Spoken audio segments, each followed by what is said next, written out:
Tonight marks the 500th straight sold-out crowd in Bananaland.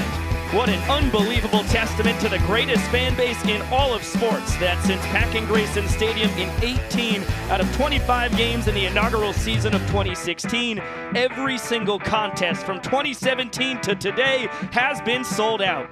That's 175 college summer baseball games and every one of the 325 Banana Ball games across the last decade. And how poetic is it that the 500th straight sold-out game also marks the first three-game night in Banana Ball history. That starts with the Firefighters and the Bananas here in Savannah, Georgia, and will continue with the Party Animals and Clowns up in Memphis, Tennessee, while the Tailgaters and Coconuts duel out in Frisco, Texas.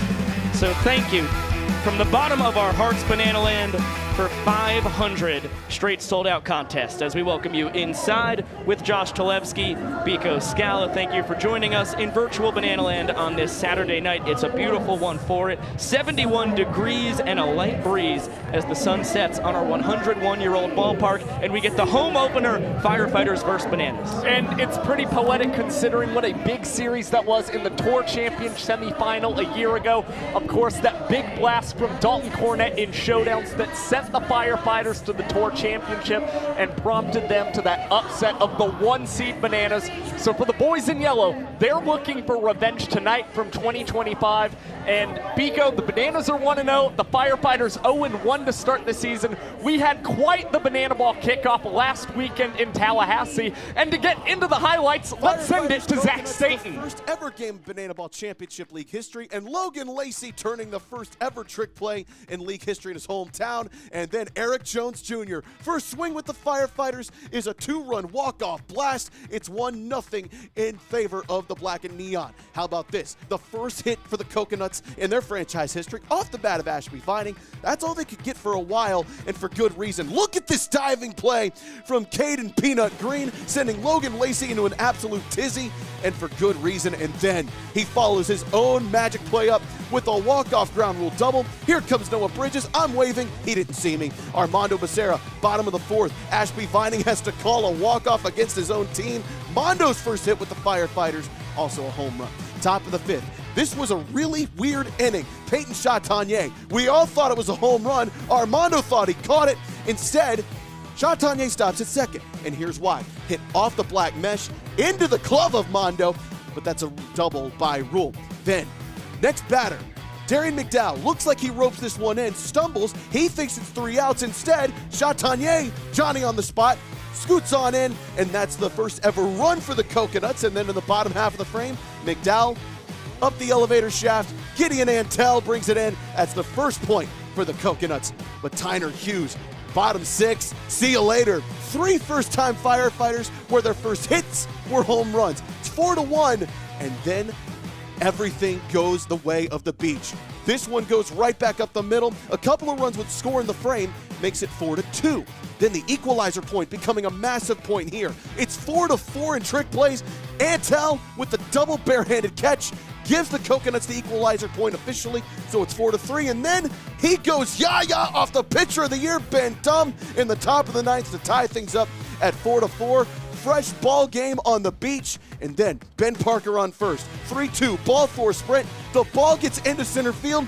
Parker runs all the way around to score, flipping for joy, because that's all the Coconuts needed. They added one more just for some insurance, and then CJ Williams shuts the door. Strikeout of Logan Lacey, strikeout of D-Mac. The Coconuts come back to win 6-4 and earn the franchise's first ever win. Now we go to night 2 of the Banana Ball kickoff. First game in the Indianapolis Clowns Banana Ball history. Jackie Bradley Jr., first ever plate appearance. He grounds out first trick play of the animal season. And then the Clowns put the trick plays on display in the bottom half. Bobby Leday with the tip. First Clowns trick play. The inning ends with Jackie Bradley Jr. hitting the Naruto run. And then second inning, Clowns already with 2 runs on the board. 3-run jack, Jalen Vasquez, first in Clowns history. That would net them their first point of the game. Now top 3. Clowns with another lead in the inning, but Mark Smith, serving as the designated fielder, makes an unbelievable tumbling snag, and the Animals would use that to rally in the bottom half and knot things up at a point apiece. Top 4, JBJ, that's his first career banana ball knock, and run batted into boot brings 2 in for the Clowns in the 4th inning. They would wind up tallying 3 runs, and then Matt Wolf, in his Clowns debut, is able to induce the trick play to Jalen Vasquez and put the Clowns back up in front in the ballgame. But here's more JBJ. The 5th inning, it was all about him. He gets another hit after the signature walk-up and an RBI to boot. And then bottom 5, he's mic'd up on the broadcast and ripping the under-the-legs trick play. Clowns up 2-1, not for long. Mikey Ballard in his Party Animals debut goes yard, evens the score at 2-2. Now tied top 7, Joe Lytle with a sacrifice fly despite a great tumbling catch from Noah Fisher. And then Fisher Polydora strikes out the reigning MVP and Triple Crown winner. Clowns up 4-1 thanks to an equalizer point. Now Nick Wilson in for the save, facing Andy Cosgrove. Gets the fly out, and the Clowns would earn the victory in their first banana ball game in history. Thanks, fellas. Let's get on to the finale in Doak Campbell. How about Nick Lopez? 2 batters in. Who else? He's peppering a ball off the right field wall. Travis Munoz racing in from second. He had reached on a trick play, missed an unearned run, and plenty to play with for Chris Clark in his banana ball debut. Couple Ks, he puts up a point, and just like that, Tailgaters lead. Now we've got Kyle Lewis, Bill Leroy on the mic, and Jackson Olsen fielding it, flipping it between the legs. That's the first Bananas trick play of 2026. The next batter, how about DR Meadows? That might be the best Bananas trick play of 2026. The Rockstar power knee slide behind the back catch, as Josh said in the moment.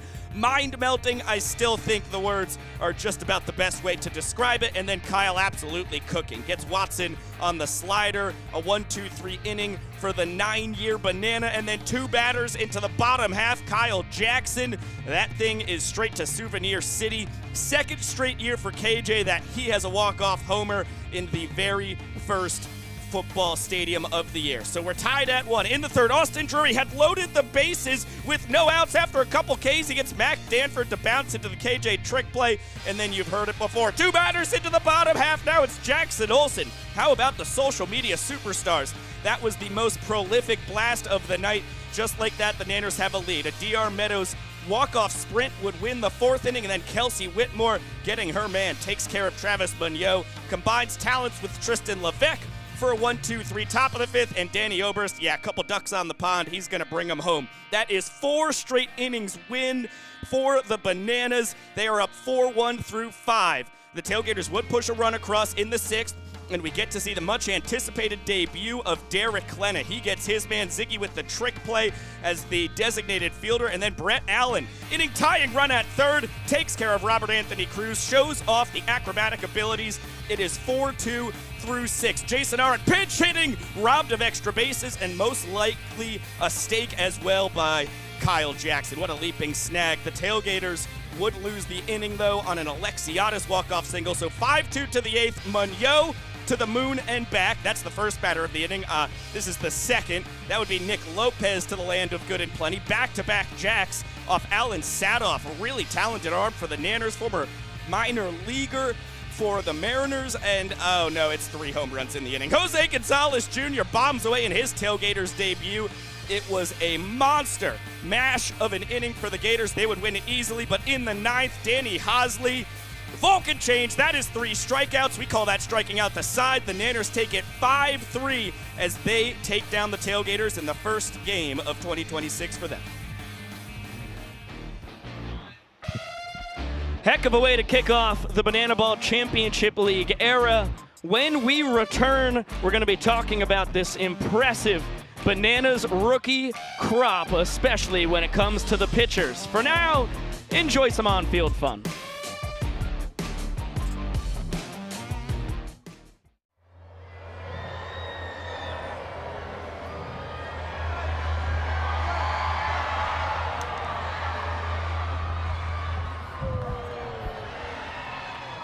Ladies and gentlemen, he got it! All right, Shane, it all comes down to this. The golden first banana pitch.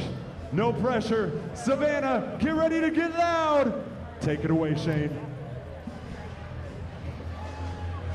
Just a bit outside. Ladies and gentlemen, one more time, give it up for Shane. Savannah, Georgia, get on your feet! I need everybody up on your feet! 'Cause it's time to meet your Savannah Bananas!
Well, the Nanners warm up down on the turf. As promised, we give you some data, specifically talking about the impressive rookie pitchers for the Nanners. They all debuted last Saturday night in Doak Campbell Stadium, and everybody but Alan Satoff had a heck of a debut. Yeah, it was really impressive to see what those rookies were able to do. Tyler Gilman, Adam Byron felt very confident after the Banana Ball player draft concluded that they had won the draft, specifically when it came to bringing new arms to this team.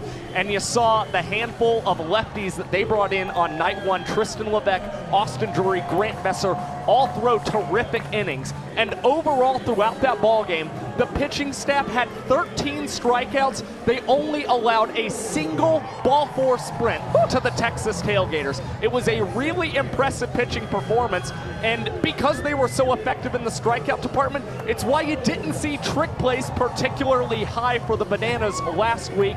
But I expect a little more ball put in play, but still, all of these guys to be very effective.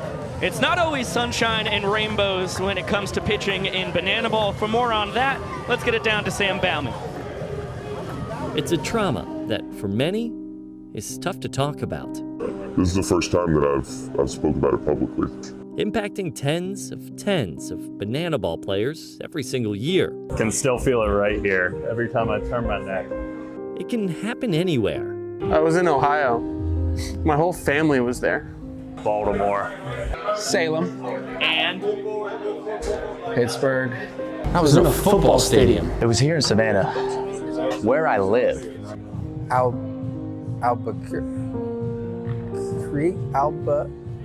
I'm sorry, it's just hard. Because it's so painful? No, it's just a hard word to pronounce. And even worse, it can happen to anyone. Well, anyone who happens to be a pitcher. And Rack. I'm not even a pitcher. You must be thinking of someone else. there's a mistake pitch. Tanner Thomas deep out to right. See you later. Two-run shot, his third homer of the tour. This often overlooked group of victims are the Banana Ball pitchers who've given up home runs. I never thought I'd be in this position. Never? Okay, I don't need this from you, Sam. Oh no, that ball might be gone. Bingo.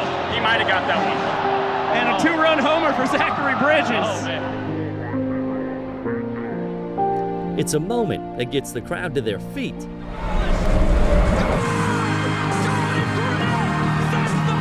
But sends these pitchers to their knees. I can still hear the sound of the bat at night when I close my eyes. And that ball is struck well. Todd. I can't sleep anymore. And Voorhees cannot believe he just gave up the long ball back in his home park. Leaving a scar that can make even everyday conversations a struggle. Whoa, you really knocked it out of the park. What did you say to me? Drew, well, I didn't mean anything by it. Whenever you do something good, they're always like, wow, you really hit that one out of the park.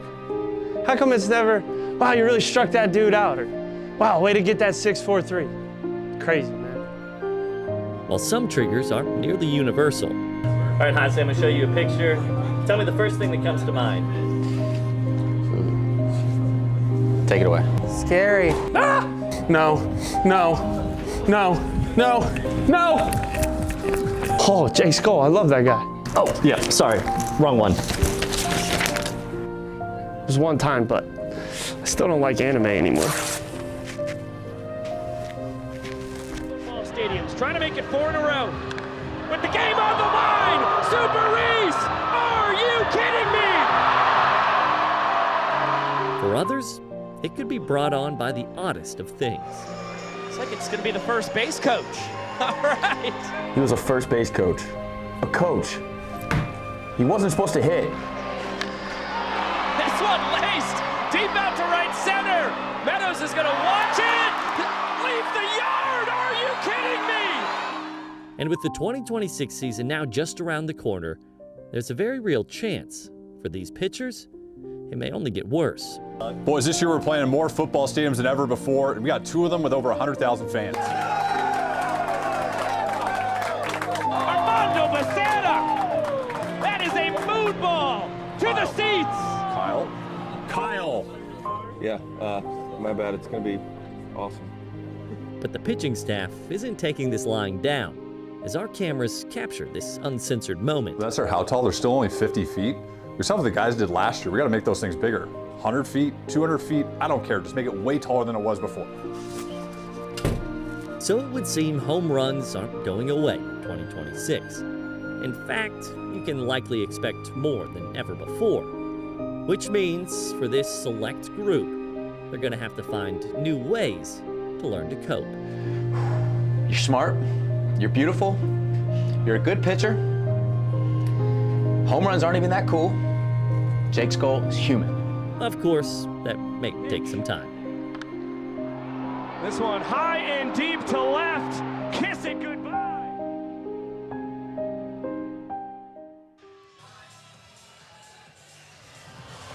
Well, we saw that Coach Kellogg here did all that he could to try and help the Bananas pitchers avoid those home runs.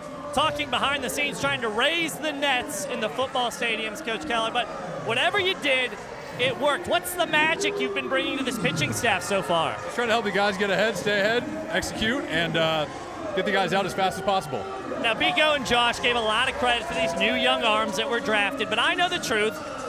It all lies within you, Kellogg. What parts of you are you giving of yourself to push them into success? All of myself. Whatever they need from me, I'm here for them. Like I said, we got a lot of new guys. Do whatever I can to help them, but I'm going to give them everything I got so they can put everything out there on the field. Now, you've got a lot of wisdom. Have you been giving any help with taxes, any other things they might need help with? Their children, Kellogg. I am not a CPA, but I will still give unsolicited tax advice. Only a handful of the guys that come to me for taxes, so I still got to give the other guys. I know tax season's coming up, so we will talk about that, but also I don't want to take too much away from Tim Natty. Coach Kellogg keeping these guys on track, and it's working early on. I've been running the numbers. If they continue on this streak of 1-0, they will be undefeated all season long. But of course, they've got a long way to go, and we've got way more banana balls still on the way, so don't go anywhere.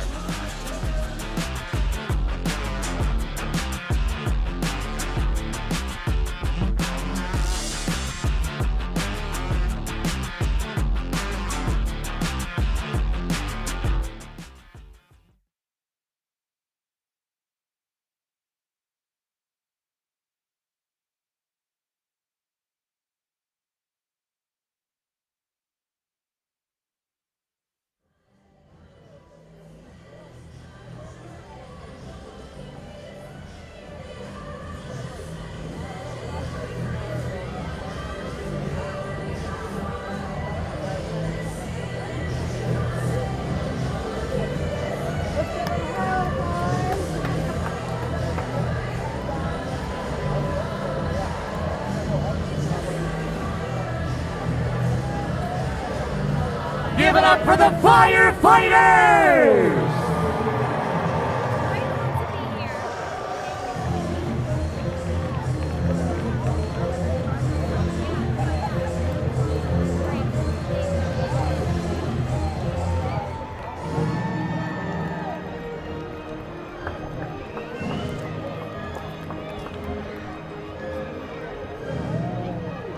Ladies and gentlemen, I am bringing some Bananas power to the plate. His name is Ryder. Ryder is 7 years old, and he's attempting to hit a home run against these firefighters. So can I hear some noise for my dear friend Ryder? He's digging in the box. Here goes, oh my goodness. Oh. Foul ball. I like that hustle though, kiddo. He steps back in the box. The count's 0-1. Here comes pitch number 2. Oh, the firefighters are throwing the heat. The high fastball, that doesn't seem very fair. Oh my, split.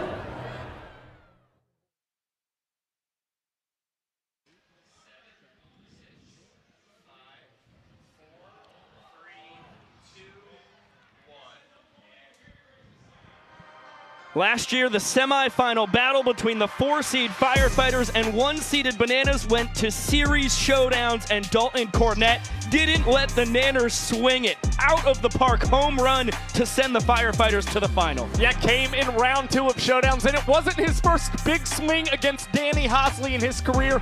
Took him deep for the very first time in Akron in 2023. Had the big triple against him in Syracuse, New York at the end of that tour too. For more on Dalton Cornett and his prolific battles against Danny Hosley, we'll send it down to our fireside chatter, Zach Staten. All right, Josh Talevsky, thank you very much. Dalton Cornett, we're 4 months removed from the home run. Do you still feel the emotions of what you did back in October? I mean, of course. You know, it was one of the best banana ball moments I've ever had, and I still feel it to this day, but we got a lot to prove this year. Do you sense that there's some extra emotion in this game tonight? This is the first time you two have played since that night in October. There's definitely some emotion, especially with the crowd. I mean, everybody was coming up talking about it, so we're excited to see what happens.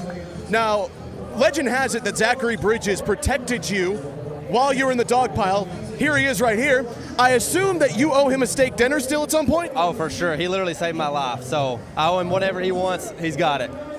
Perfect. Dalton Cornett, Zachary Bridges. That's the last time we saw them in Grayson Stadium. The last time we saw my namesake, Zach Phillips, well, he was catching a fan-caught foul ball in the middle of a Tailgaters Party Animals game. Rumor has it, until this moment, you actually hadn't gotten down from the picnic table you stood on. Yeah, I've been standing on there this whole time. The whole off-season I spent on that table. I took many of naps. A lot of the other teams didn't like me after that, but you know, at that moment I was a fan. I wasn't going to drop it.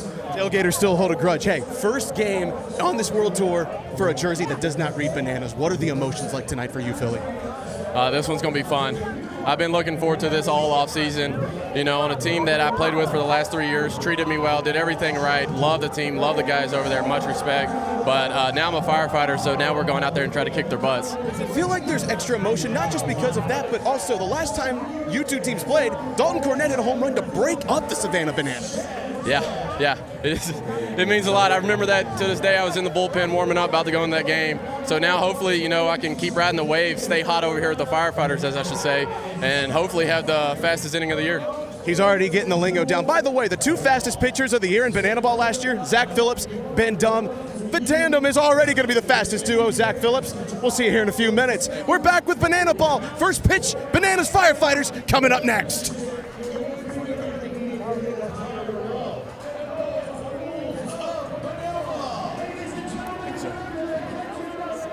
Thank you. Banana Ball World Tour!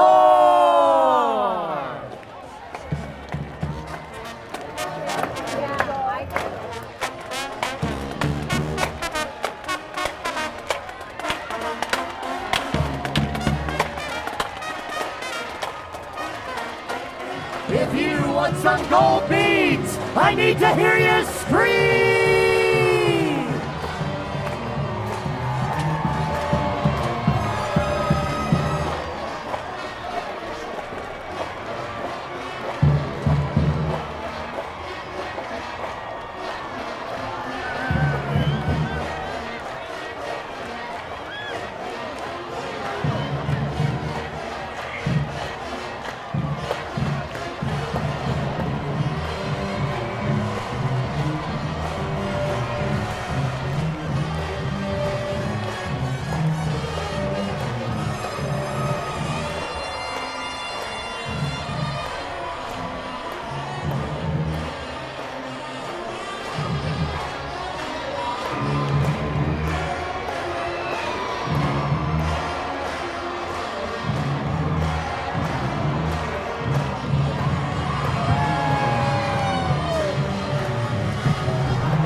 your 2026 Banana Bowl cast. We start with these guys that rock you all night long, the world famous Bananas Chef Band. The greatest world famous Dad Bod Cheer Squad on Bananas. The original cast members, the Banana Nanas. The world's strongest banana, his name is Split. Your MC for the night, the young professor. Princess of Banana Land, it's Princess Potassia. And our dancing first base coach, Maceo. And the video board.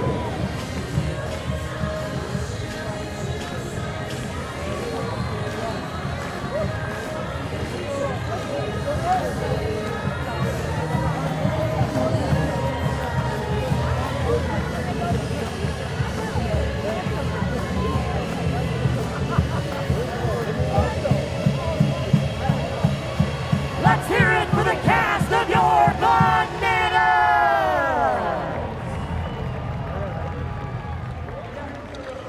Ladies and gentlemen.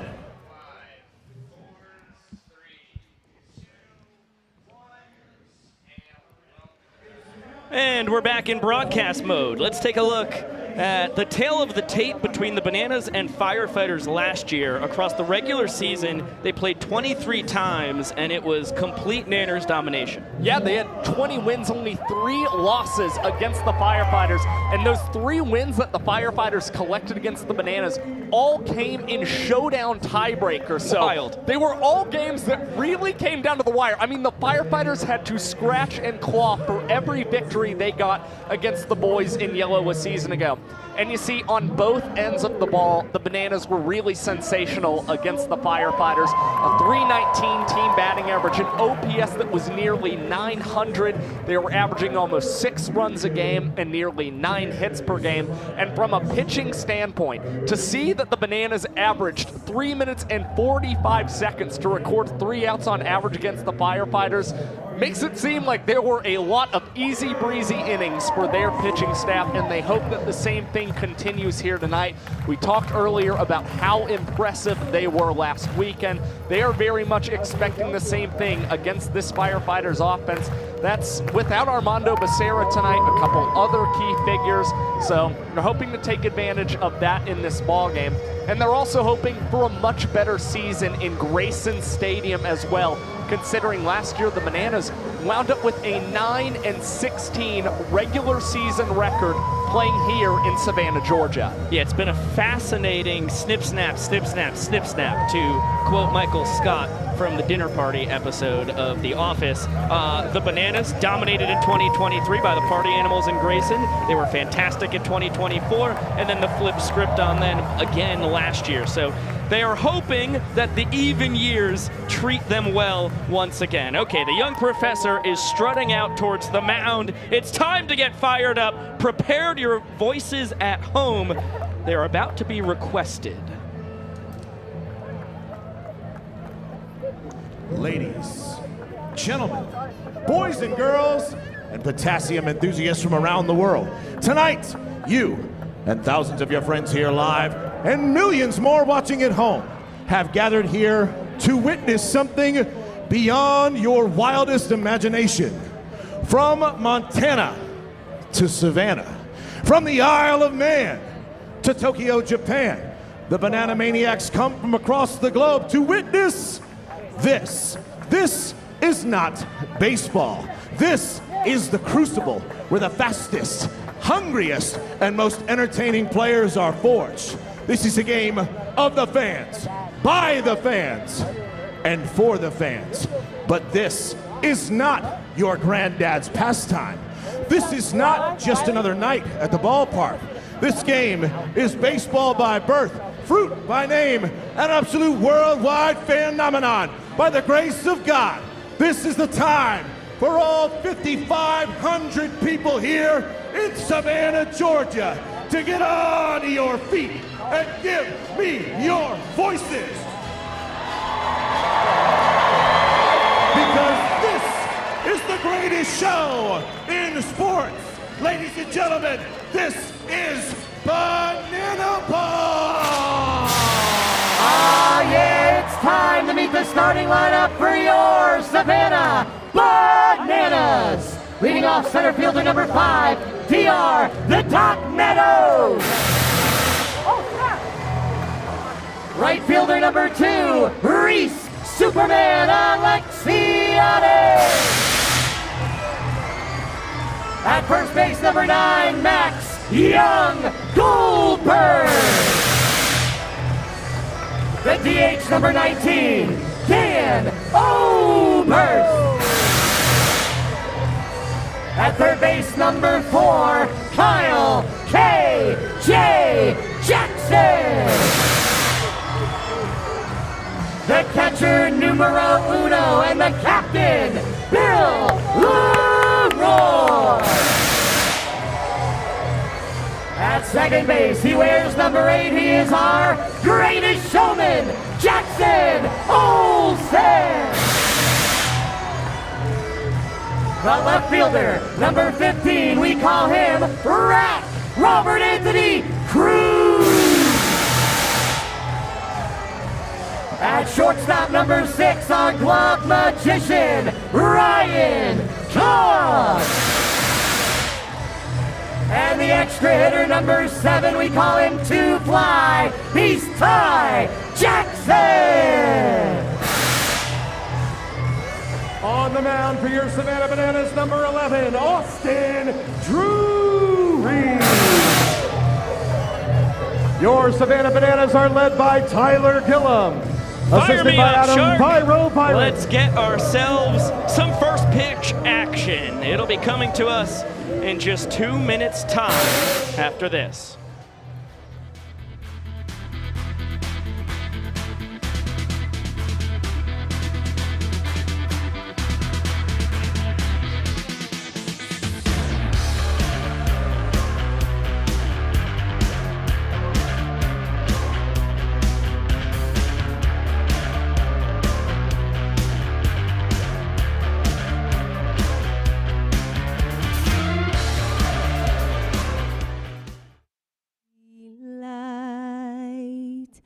What so proudly we hailed at the twilight's last gleaming, whose broad stripes and bright stars through the perilous fight o'er the ramparts we watched were so gallantly streaming, and the rockets' red glare, the bombs bursting in air, gave proof through the night that our flag was still there.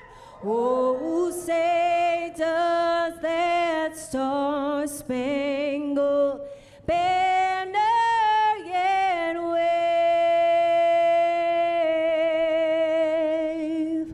o'er the land of the free and the home of the brave? Ladies and gentlemen, Ashley Sander.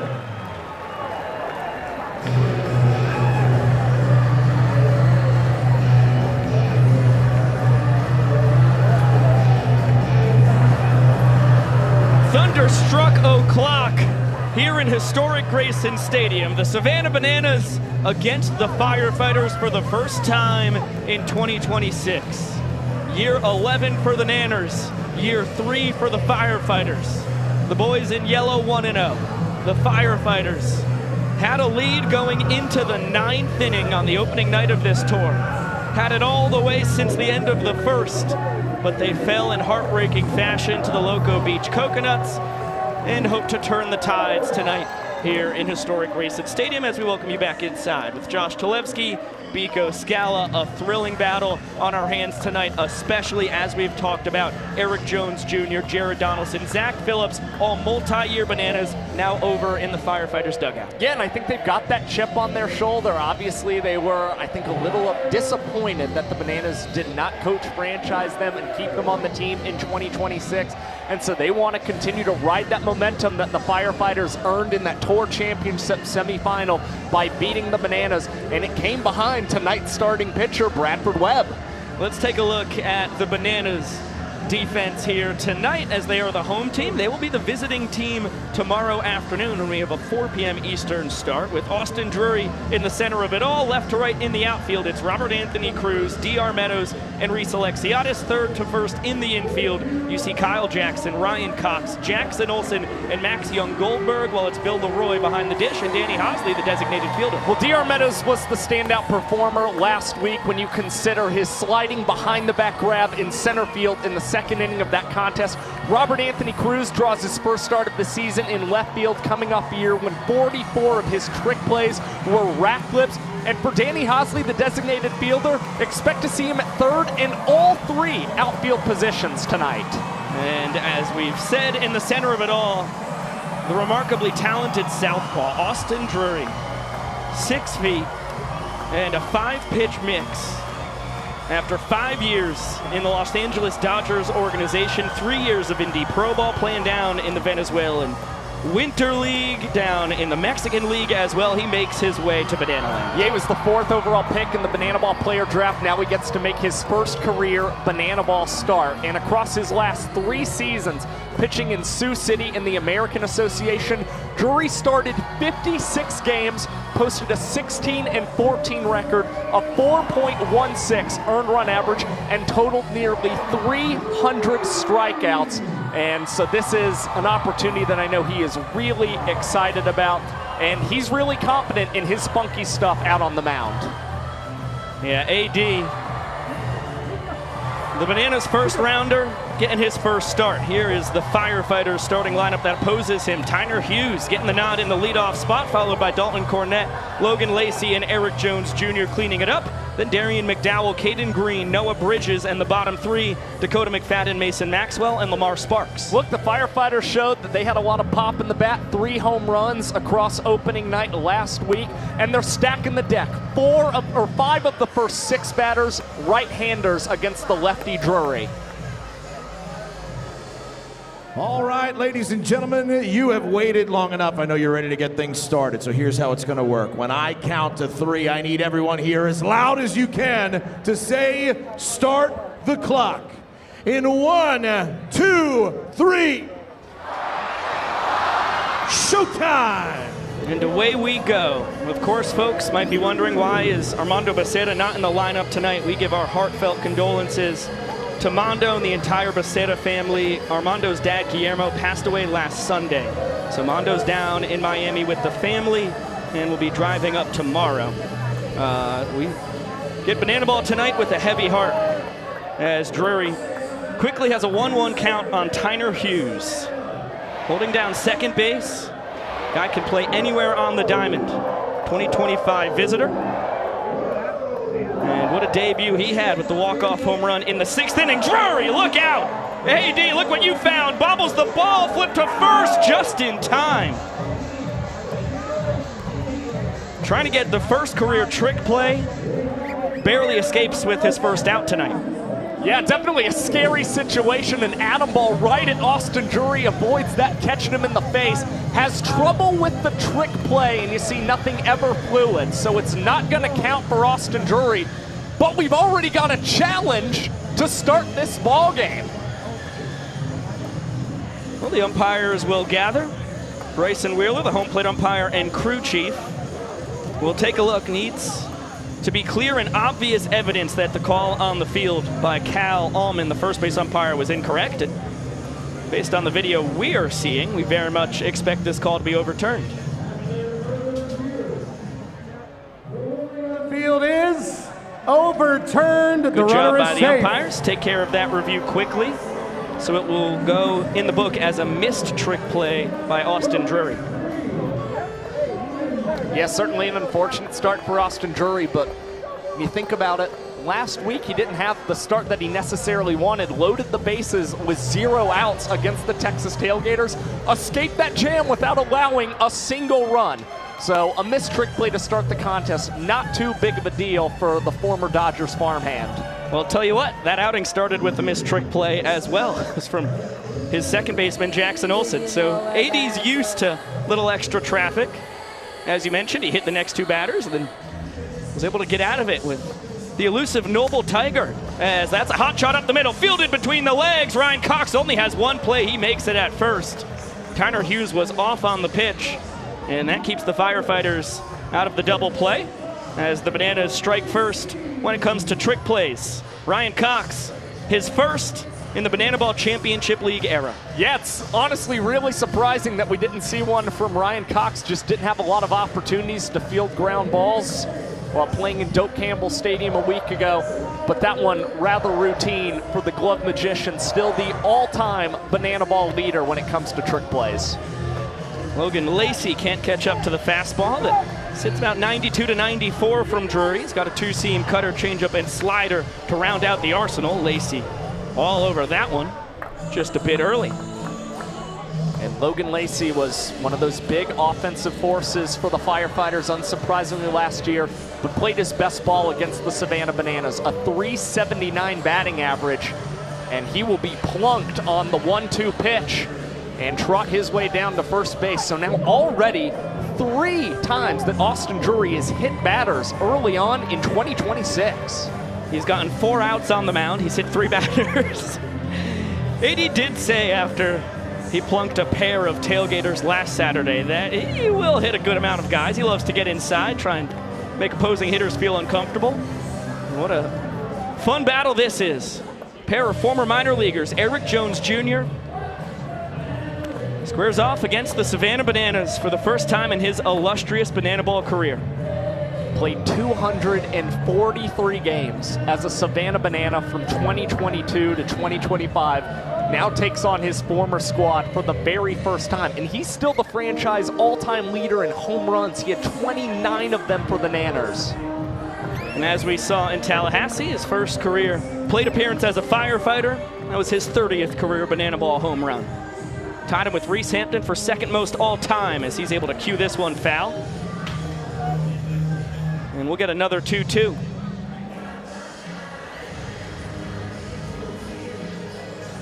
Couple ducks on the pond.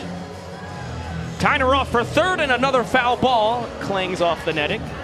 Still looking for our first foul out to the fans in 2026. Jesse Cole made a very impassioned post about it on the social medias. For all those wondering, by the way, across those 3 games, there was an 86% chance at least one fan would catch a foul ball in one of those 3 games. Somehow it didn't happen, and with EJ fouling off another pitch from AD, the net gets in the way of the fans having an opportunity. What a battle. Another 2-2 coming to EJ here in his 5th World Tour. Chopper up the middle, diving stop, Ryan Cox, glove to glove, gets it to Olsen just in time. Cox, he might have saved a run. Slap a star on it in your scorebook at home. That's a web gem from the Glove Magician. And the first step from Ryan Cox was perfect. The minute that ball was hit, he was already ranging up the middle, read it so well, full extension to get to that banana ball, and a perfect glove flip to Olsen. It doesn't count as a trick play, but boy, that is a massive second out for Drury. Heater gets the bottom of the zone against Darian McDowell, who is quickly behind 0-2. Darian was called D-Mac his entire life until he came to Banana Ball. Of course, Dakota McFadden hitting 8th for the Firefighters tonight. Had to get a new nickname. They call McFadden Diesel, so Ron Franklin Jr. started calling McDowell Premium. Big spot here for Premium. And another foul ball. The Firefighters are certainly hoping he is a premium bat in the middle of this lineup. 27 home runs in 2024 playing at West Florida, and earned him Gulf South Conference Player of the Year. Another foul ball. Yeah, that makes it 2 former Gulf South Conference Players of the Year in Banana Ball. Dan Oberst lurking in the cleanup spot for the Nanners. Took home the trophy in 2021. His final campaign at the University of West Georgia. Another 1-2. Called strike 3. Drury freezes McDowell and strands a pair of Firefighters on the corners. More heart-stopping action for AD. I mean, this guy's a magician for the Bananas to start his career. 25 pitches, 6 minutes and 4 seconds, but freezes McDowell and escapes the jam yet again. Let's get a gander at the Firefighters defense. They need to put up a goose egg to keep this game scoreless. When it comes to points, left to right in their outfield, it Sparks, Noah Bridges, and McDowell. Third to first in the infield, Lacey Green, Hughes, and EJ, with Cornett behind the dish, and South Trimble, Smoke, the designated fielder. Well, you know, Logan Lacey and Caden Green, if they get the opportunities, they're going to get you the trick plays over on the left side of the infield. They've also got Eric Jones Jr. as the most trick plays of any first baseman in Banana Ball history. That's going to be a big plus for them tonight as they try and earn an equalizer point, but they're really going to need to get more out of their outfielders. That was a big point of weakness for them in Tallahassee last week. We zoom in on Bradford Webb, who absolutely dominated the Bananas in Game 1 of that semifinal last year. Twirled 6 beautiful scoreless innings against the Nanners. And in his 2026 debut, couple innings, 1 earned run against the Coconuts. This is his 3rd World Tour. All of them have been spent with the Firefighters. He earned an All-Star selection for the first time last season, and he made 13 starts for the Firefighters, led the team in strikeouts for a 2nd straight year. You see 26 from Bradford a season ago. And for the Bananas, they batted just .253 against the right-hander, so he's pretty solid against this squad. The Doctor at the top of the Nanners lineup, followed by Super Reese, MJG, Oberst in the cleanup spot, then KJ Leroy, Olson, Rack, Cox, and Ty 2 Fly to round it out.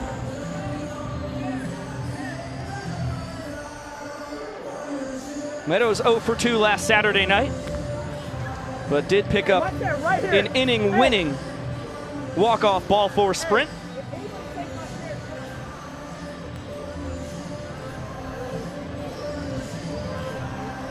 Ball and a strike on the Nanners center fielder. 4th World Tour for DR. And an ugly swing, a rare one at that, at the gnarly slider from Webb.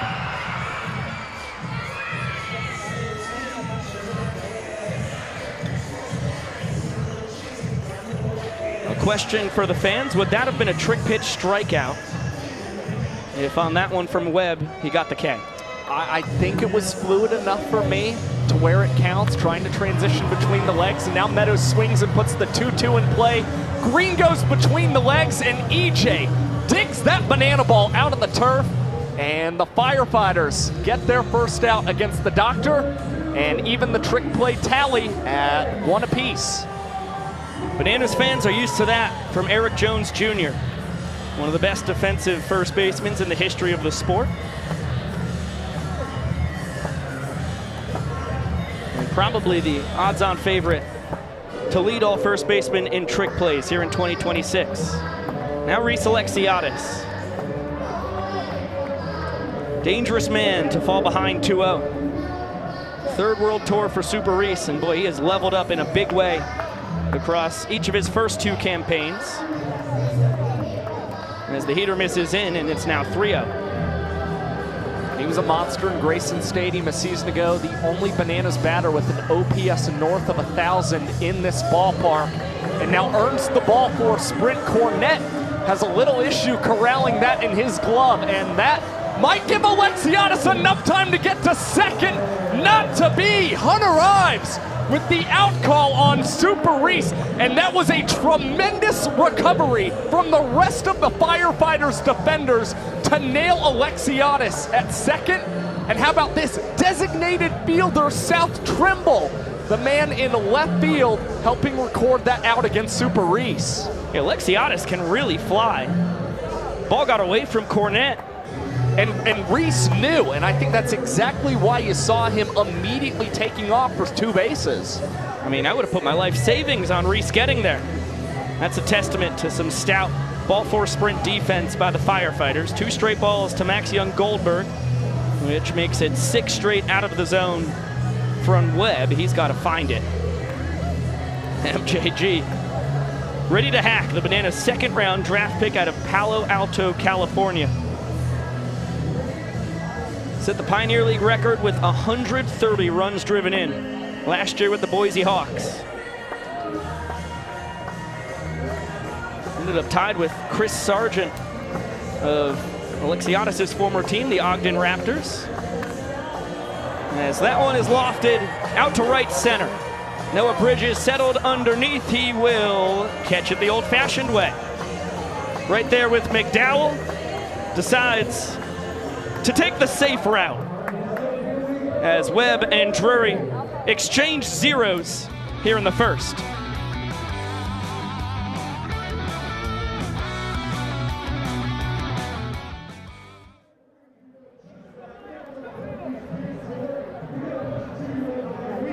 Lawnmowers, and they have to mow our beautiful lawn all the way to home plate. First one to get to home plate is going to be the winner of our lawnmower race.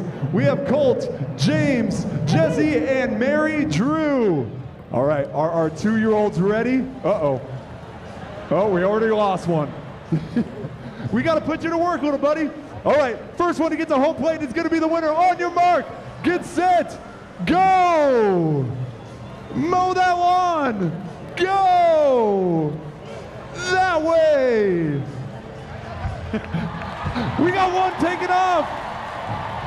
Oh, the rest are following. Mary Drew, come on! Come this way! Oh, no, it's that way. All right, yes, go to the finish line. Go to your mothers. Wait, little Jesse doesn't even have a lawnmower. He's just running all the way to home. These kids are just mowing the home. This is a mess. I think we got to give it to little Jesse. Congratulations, Owen. And make some noise for our amazing 2-year-olds.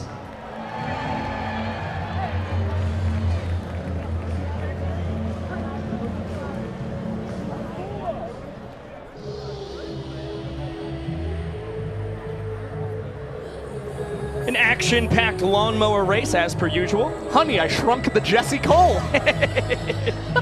There's multiple. Coming to Disney Plus soon. I can't wait. Hey, Caden Green, specialty walk-up to start the second. Peanut, what do you got for us?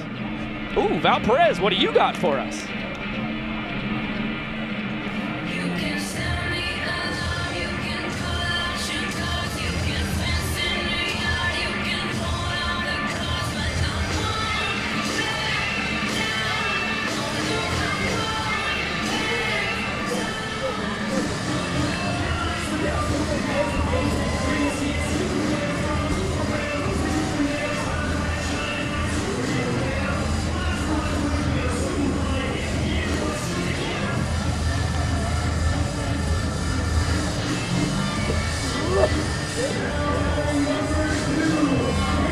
Good casting there.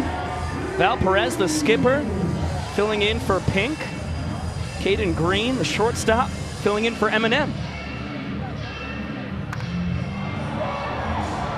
Straight to center. David Ray Meadows, backflip catch. Clean as could be.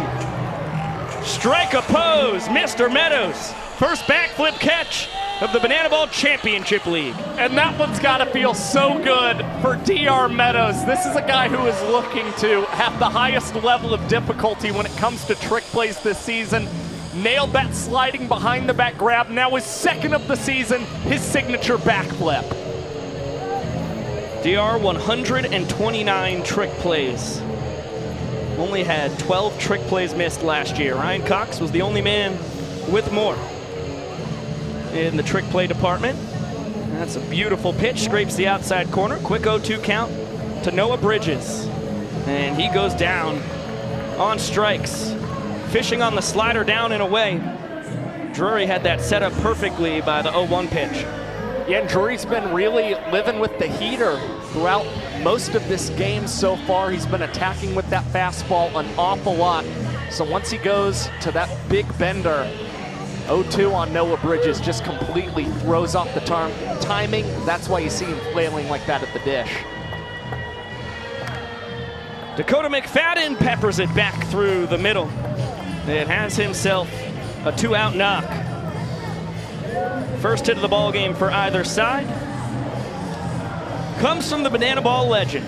6th World Tour for D-Mac. He was the first man ever selected to be a professional Banana Ball player all the way back on the One City World Tour in 2021. He gives way to South Trimble, the designated runner. So great speed on first base as Mason Maxwell is ahead, a ball and no strikes. Matt Max, the extra hitter here in his 2nd straight season with the Firefighters.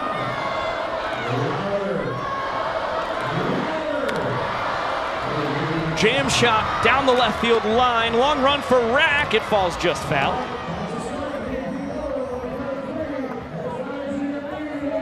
And the Bananas and Robert Anthony Cruz, I think, should be thankful that ball lands foul. It looks like Rack had a hard time picking up that banana ball, lifting up the glove, just trying to find it.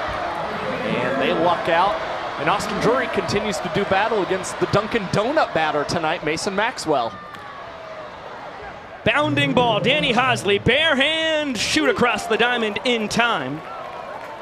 And that's 2 goose eggs put up by the Nanners' first rounder, Austin Drury. Strands a man after stranding 2 in the first. And we are still scoreless, an inning and a half in the books.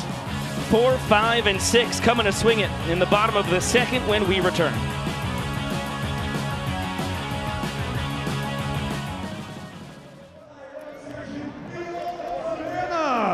That's cute. That's cute, Kaz, because I tell you what, I'm going to take everybody over here behind third base and out in left field. The best in class of Savannah, Georgia. Let's get singing. Hit it, Shark. All right, get ready to sing. You better sing, right side. Here we go.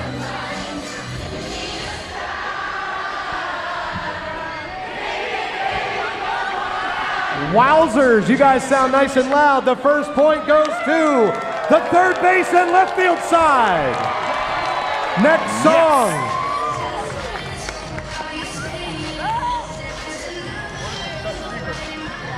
All right, we're counting on you.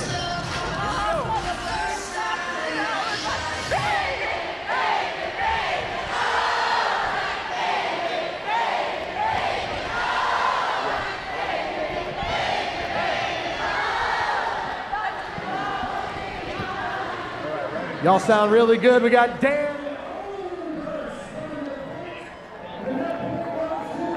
Welcome back to Banana Ball here on the Savannah Bananas YouTube channel. Titans clash as we kick off the bottom of the 2nd inning. Bradford Webb back out on the bump. The almighty Dan Oberst here in his 5th World Tour digs in against him, the designated hitter to lead it off. And then Kyle Jackson and Bill Leroy on deck and in the hole. That's a beautiful cutter to even up the count for Webb.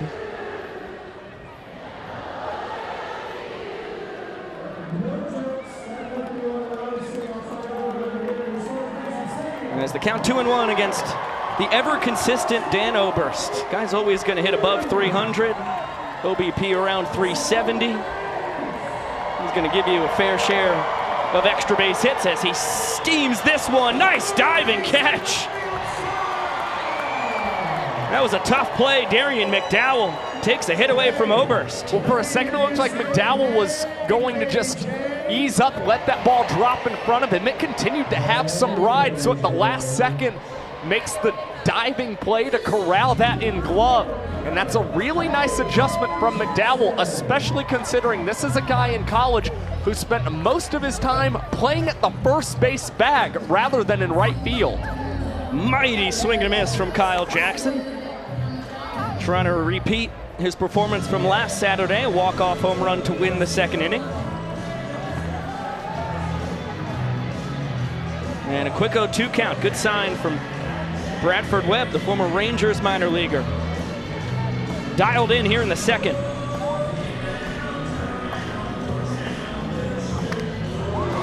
This is a mile-high left side. You need a trick play here if you're the Firefighters, and they do not get it.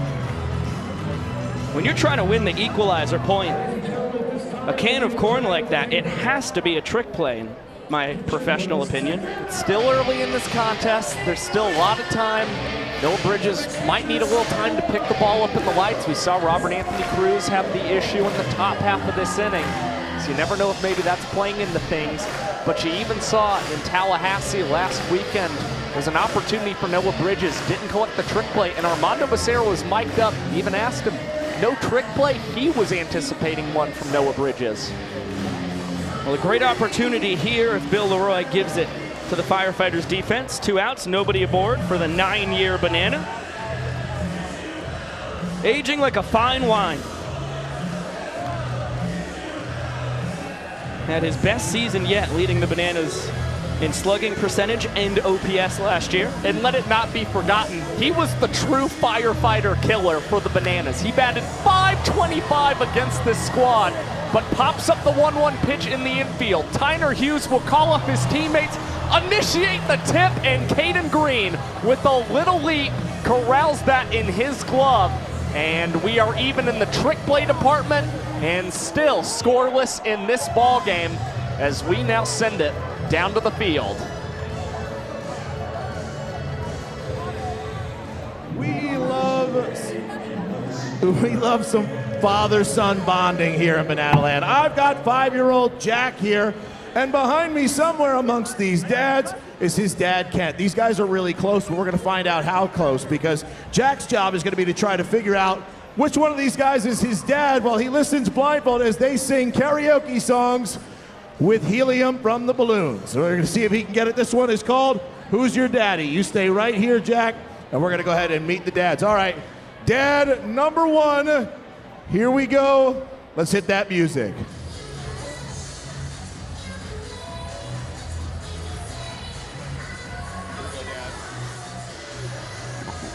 Your girl in a Barbie world. It's fantastic. Life in plastic. Man, like an angel. That's dad number 1, ladies and gentlemen. All right, dad number 2, let's get ready.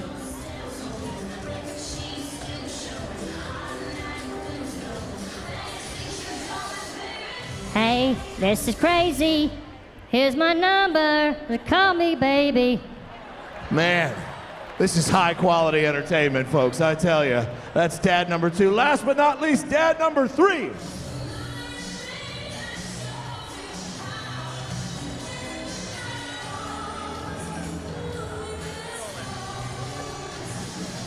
Oh, I want to dance with somebody. I want to feel the heat with somebody. I want to dance with somebody, somebody who'll love me. Oh, the bass dropped out there. Dads 1, 2, and 3. All right, Jack, you listen to all the dads here. My question for you, is it 1, 2, or 3? Who is your daddy? I think number 3. He says number 3. Let's take a look. Meet your new daddy, Jack. You're going home with this guy. Give it up for Jack and his new dad, dad number 3.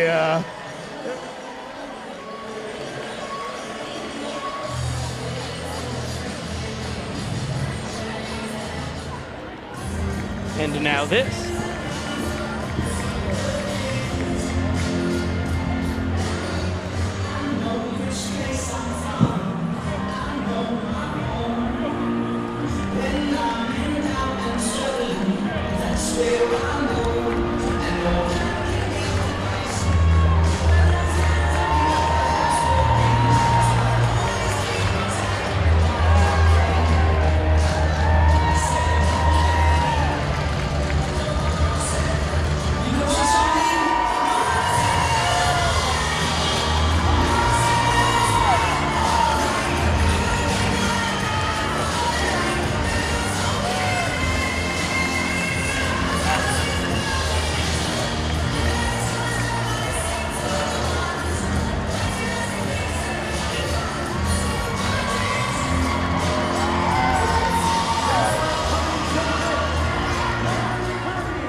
the dancing skills from Sharon Harris, Connor's mom, as the Nanners' 8th rounder toes the slab for the 2nd time in his Bananas career.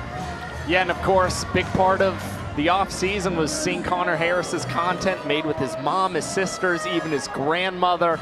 Really cool to see his mom already working on him with an entrance in 2026. And for Connor Harris, he's been really impressive so far in his young Banana Ball career. Finished 5th in the country in strikeout to walk ratio in 2025 as he had 70 strikeouts, only 9 walks across 72 and 2/3 innings pitched. And he's been an uncomfortable at bat for a lot of guys as he induces a slow roller over to Kyle Jackson. He avoids the broken bat of Lamar Sparks and is able to record the first out on 1 pitch. Next up for the Firefighters, number 55, Tyler Hughes. Walking Tyler to the plate is firefighter Alexandria Early. Not only has Alexandria helped serve her community, she leads their youth camp initiatives for young girls. And in 2022, she was part of a historic first and only all-female crew in Savannah. So fans, please make some noise and help us honor tonight's firefighter of the night, Alexandria Early.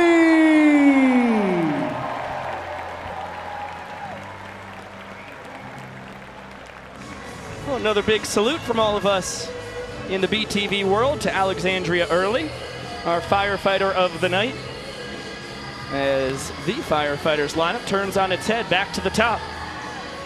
Tyler Hughes reached on a trick play missed from Drury his first time. Ended up stranded on 3rd base. Connor Harris continues to pound the zone. Only faced 2 batters last Saturday, got them both, picked up his first career banana strikeout along the way. There is that big, arcing 12-6 knuckle curve. Comes in the high 70s. What a difference from the fastball that sits 90 to 93. It's also got the kick change in the low 80s. I mean, it is a funky arsenal coming from a funky delivery, especially when you think about him standing at 6'8" out there on the bump. And again, he's deceptive. With all those limbs moving, it is really tough to pick up the ball until it is right there on you. High fly right side, Alexiadis charging and makes no! Clings off the leather. Super Reese, just about as good as they come defensively. Got ahead of myself there. It's just a play you really expect him to make. Yeah, not something you normally see from a guy who's been pretty sure-handed. It just looks like that's a banana ball that he overruns. Yeah. He's got to reach back out, and that's where you see it clang off the mitt. Running into the mound out there in the bullpen. Definitely an uncomfortable place to try and make a full-speed leap and catch. And you kind of saw other defenders out there around Alexiadis too, so that shows up in your peripheral as a fielder. Jackson Olsen fielded between the legs, thrown between the legs. Alex Ziegler with the behind-the-back reception at first. Heck of a double trick play for the Nanners. It's no harm, no foul, and it might be an even better situation for the Bananas, considering they're trying to negate the equalizer point. Olsen, he's gotten so good at fielding that through the legs, then throwing it through the legs as well. And for Alex Ziegler, anything that's around that hip for him is pretty much a sure thing for him at the first base bag. Now Dalton Cornett, who grounded into a Ryan Cox trick play his first time. Liner right there is Ziggy. Good inning for the Ziegler. Alex Ziegler flashing the leather over at first as we'll get it down to the field for our Bananas Foster family of the night.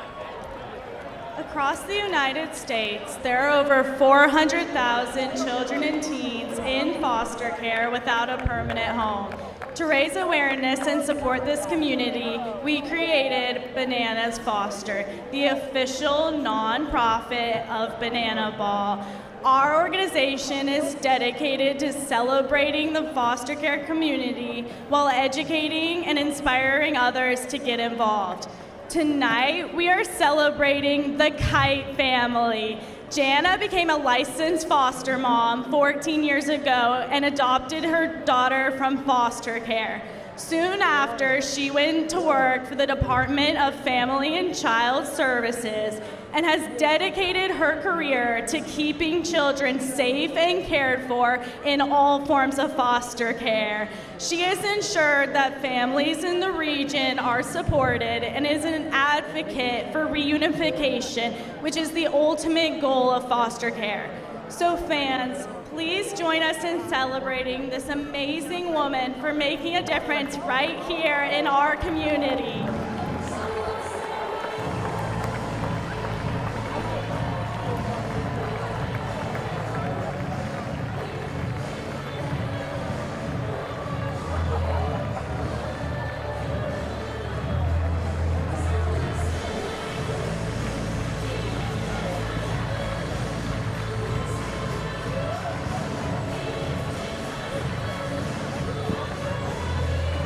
Another massive shout out is certainly in store for Jana Knight.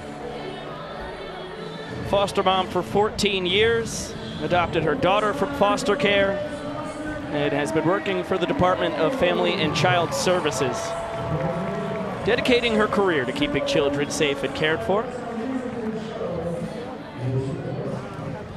Always awesome to get to celebrate the heroes in the foster care community each and every Banana Ball game. As you can see, you can text BUNCH, B-U-N-C-H, to 50155. That's 50155 to support Bananas Foster. And let's get it down to the young professor. There's a lot of controversy in professional sports when it comes to the use of robot umpires. But here in Bananaland, we do things differently. So it is my pleasure for the very first time to introduce you to the Banana Ball Robo-Umpire.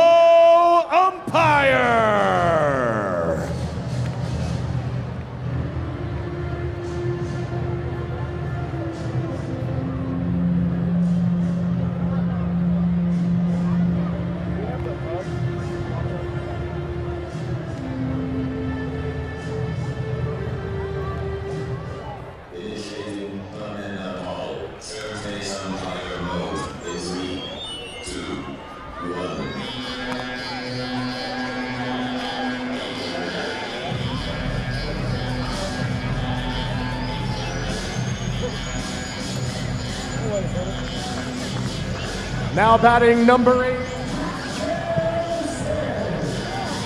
Well, I, for one, welcome our new robot overlords. I watched him update his operating system today. Oh gosh, only in Bananaland, as Jackson Olsen takes a heater on the outside corner. I gave him the thumb drive of the new Banana Ball rulebook. I plugged it right into his forehead. He's got everything down pat. Hot shot back up the middle. Peanut has some trouble whipping it between the legs, but able to make up for it. Perfect strike over to EJ. Second trick play of the ball game, third of the year for Caden Green, as the Firefighters continue their pursuit of the Equalizer Point. They're down just one trick play here in the bottom of the third inning, with the robot umpire looking on from third base and Robert Anthony Cruz digging in. First start of tour number 3 for Rack. Former Nationals minor leaguer in the box against former Rangers farmhand on the bump. High pop right side. Tyner is out, McDowell is in, and Hughes makes the snag. No trick play on out number 2.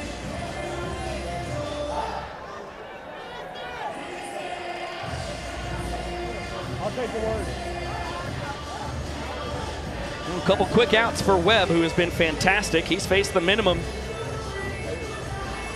8 Bananas faced, 8 set down, thanks to the fantastic ball 4 sprint defense that nabbed Alexiadis at second back in the first, and now Coxey here in his 5th World Tour, coming off his best offensive season. As you can see, the .290 batting average. Spectacular when you've got the Greek god of trick plays. And he found some pretty good success against Bradford Webb a season ago. Reached base safely 6 times in 11 plate appearances against the Flamethrower. Awful impressive. Webb talked about it with Connor Harris. This is another very uncomfortable at-bat. It is a pro arsenal. When he's locating, he's as tough to hit as anybody in the sport.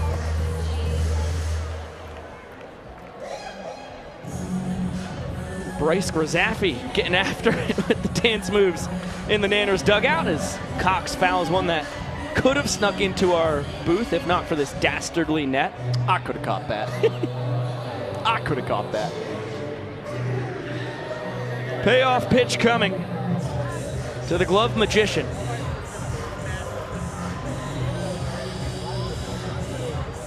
Swing and a miss. No, Coxie got a piece of it. Heck of a fight there by Ryan Cox on a nasty changeup from Webb. Ends up just tipping it. And an uncomfortable experience for Dalton Cornett as Cox spoils another payoff. Well, now things are a lot harder for Bradford Webb. Already using that changeup in the full count against Ryan Cox, who tries to go back to the heater. Now delivers yet another payoff, and Cox spoils it. And this is what makes him so effective at the plate. He's a guy who just battles, and you see already 8 pitches between Coxie and Webb. Another 3-2. Line deep out to right center. It's big time trouble.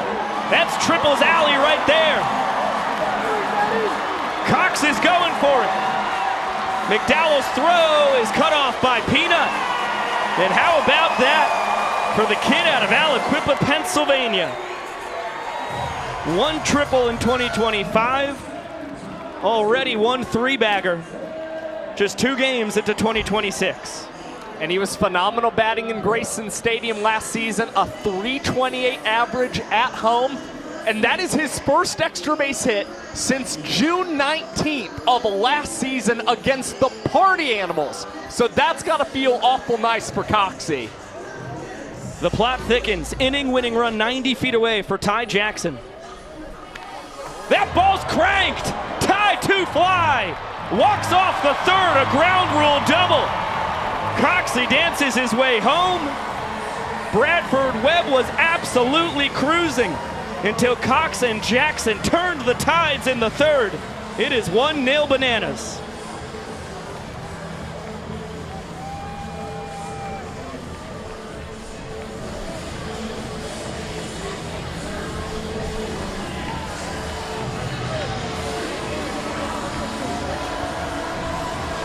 Maceo Harrison in the center of the inning-winning celebration as the lights go bonkers here in Banana Land.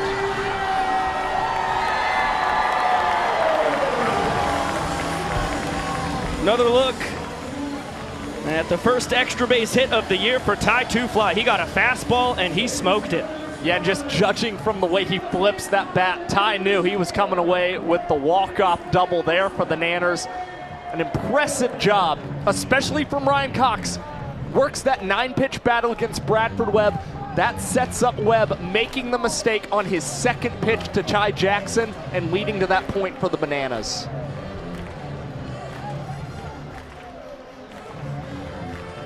Reese Alexiadis out in right field. How great is it to hear your voice? Yeah, no, it's great for us. It's good for me. That was more of a statement than a question. How great is it to have a couple thousand, those are Luffy hats, am I correct on that? What's going on here? What the heck is happening, Reese? Okay. You know, if you want to be king of the Pirates, you got to wear the hat. No doubt. Can you talk? For me, king of the baseball. Right, king yes. of baseball. Naturally. Can you talk about how your love for One Piece and, you know, incorporating it into your content, how it's turned your world upside down in the best way possible? Absolutely. I mean, shout out to the One Piece community for embracing me and pushing me to, oh, you gotta watch this, you gotta watch this. I love this character, I love this scene. You gotta keep watching. And it was just nothing but support. And I feel the same thing in Banana Land, just this tight-knit community, and I feel the same thing with One Piece. And I'm glad I could mix both worlds together now. Now really didn't see much of the One Piece stuff until the start of the 2025 World Tour. Reese, was that an idea that you had across the off-season? Did it come to you at the beginning of the tour? When did you decide that this was something you had to kind of add to your personality and what you bring to the field? Yeah, so my first year I actually took a break from watching it. I didn't watch it at all my first year, but I always try after a trick play to do something, like to hit an emote. Chance for you? No. Chance for the fans? None of the above. Oh, good snag. Nice grab on the ricochet. But yeah, I always think of it like Fortnite and trying to hit an emote after getting an elimination. And so earlier this year, I was watching One Piece and I got introduced to the character Frankie, who hits the super, and it just was like, oh, no brainer. Yeah, boy, and that caught fire in the Nanners locker room as we'll get a 2-2 to Logan Lacey here. Connor Harris out for his second inning of work. Good fight from Showtime, who was plunked his first trip to the dish. Where me? The cool thing about these is I can't hear anything that's going on around me. Oh, see ya! And a perfectly placed fastball from the lanky righty. Wow, I missed the celly. There we go. Hey, better late than never. Has he been rehearsing that strikeout celebration with all of you guys? You're all on the same page? I mean, it just comes naturally, and like most things, you see someone else do it, and you just gotta do it yourself. And so when he was on the visitors, I saw it, and then as soon as we got him on the squad, I started hitting it. Yeah, I would qualify you as lanky as well. You're not 6'8". I've got you at 6'2". Correct. Unless you've grown recently. I hope so. But it feels like a celebration that you're well suited for. He's growing as a human being and as a banana ball player. Thank you very much. Yeah, that's what I'm talking about. How crazy is it to see EJ competing against you as he's got a 2-2 now? It's sad. I love EJ, and he's such a good hitter, and I feel like he might do something not good against us here. Uh-oh. That's out of play. Ziggy in pursuit. Catch it! Man. No snag in the second deck. But I wish EJ had nothing but success this year. As long as we win. Oh no. Muscle deep out to right center. What's this? Oh no. Yeah, good adjustment there. Were you thinking about the tornado? I was gonna whip out a new one. Oh! I was gonna whip out a new one, but it kept going this way. All right, let's see what the young professor's got for us here, Reese. Ladies and gentlemen, now coming in to pitch for the Savannah Bananas. You might know him as a bona fide Broadway star. But now, ladies and gentlemen, he is a part of the greatest show in sports. Please welcome to the mound, Derek Climax!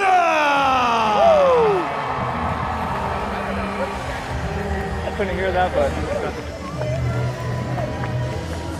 Welcome back, Reese Alexiadis. How absurd is it to have a Broadway star in your locker room here in 2026? It's funny, like our first team meeting, I was like, who's this guy? And then didn't find out until a couple days later, until I think Jesse made a post about it.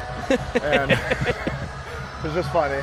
But it is wild. I mean, he is so cool. Awesome human being. And yeah, he's fitting.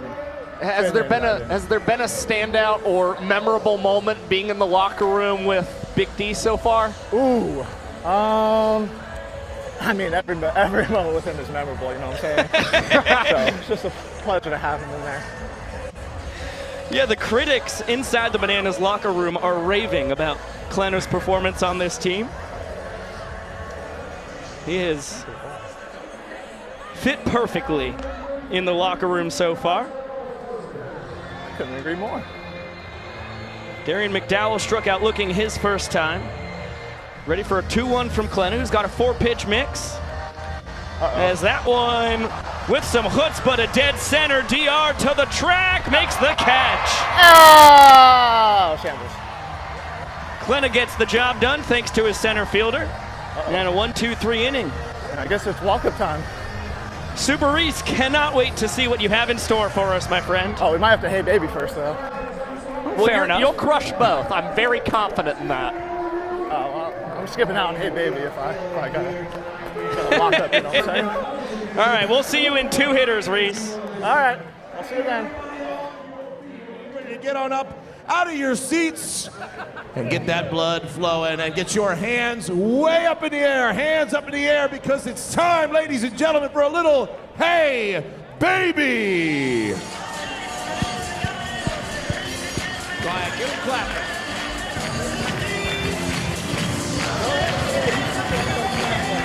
And I want you to sing as loud as you can.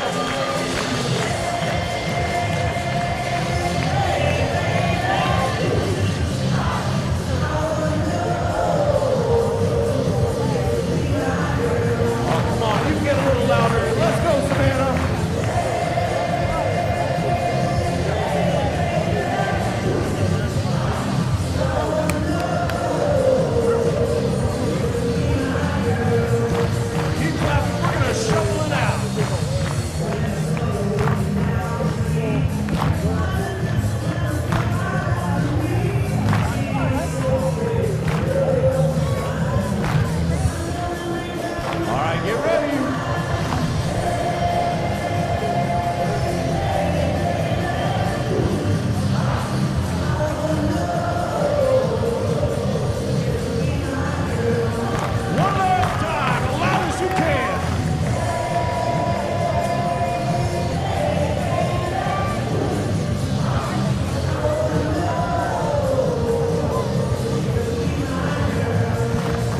You're beautiful, Savannah. Make some noise. Let's go, Bananas!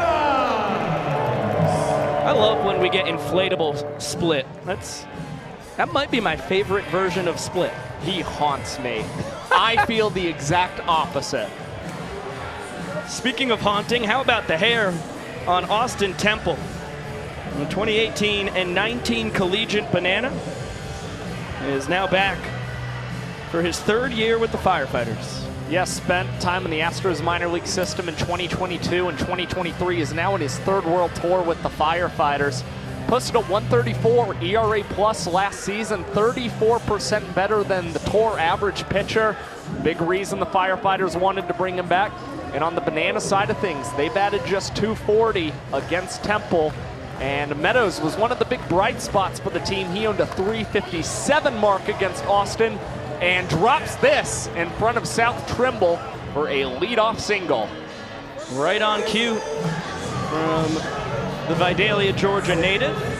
Inning-winning run is aboard, and we are about to get the much-anticipated Reese Alexiadis one-piece walk-up. The hats are on the Nanners. The stage is set. Here's Super Reese featuring Sexy Sax.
Oh, yeah.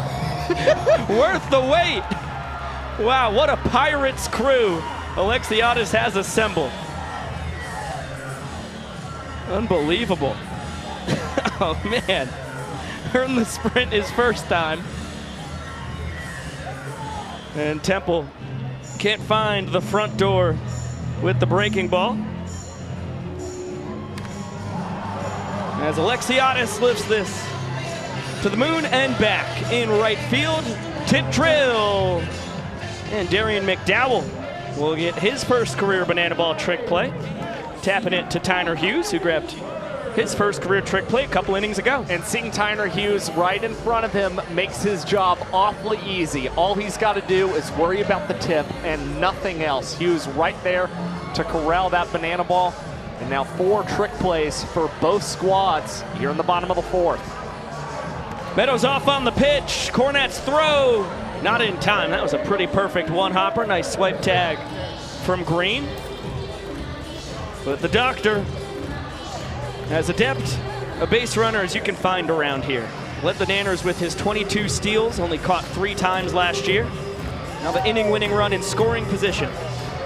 Max Young-Goldberg has a ball and a strike on him. He's got to look out for a 4-seam, curveball, sweeper, and splitter from Temple. Profiles very similar to Bradford Webb. Former affiliated arm, absolutely dominant stuff. When he's got his control, can be as tough to hit as anybody. Had a couple spurts last year where Temple looked like the best pitcher in the sport. They started the season especially hot for the Firefighters. Now, just them adding guys like Jared Donaldson, Zach Phillips, it gives them more depth, allows them to have Temple follow up after Bradford Webb. And he's gonna catch the corner with his heater against Max Young-Goldberg and collect the punch out. As that's a nice frame from Dalton Cornette and able to get that call from Bryson Wheeler behind the dish. Yeah, big credit to Cornette on that one. Framed it beautifully. And the key is not to yank it back too much towards the plate either. That's why you see Cornette getting that call from Wheeler like that. It's a very subtle, slight pullback. Danny O barreled a ball his first time, was robbed of a knock by a nice diving play from McDowell in right. Tries to send that ball to Pooler, fouls it straight back. Couple Florida boys doing battle. Oberst out of Largo, Temple from Palm City.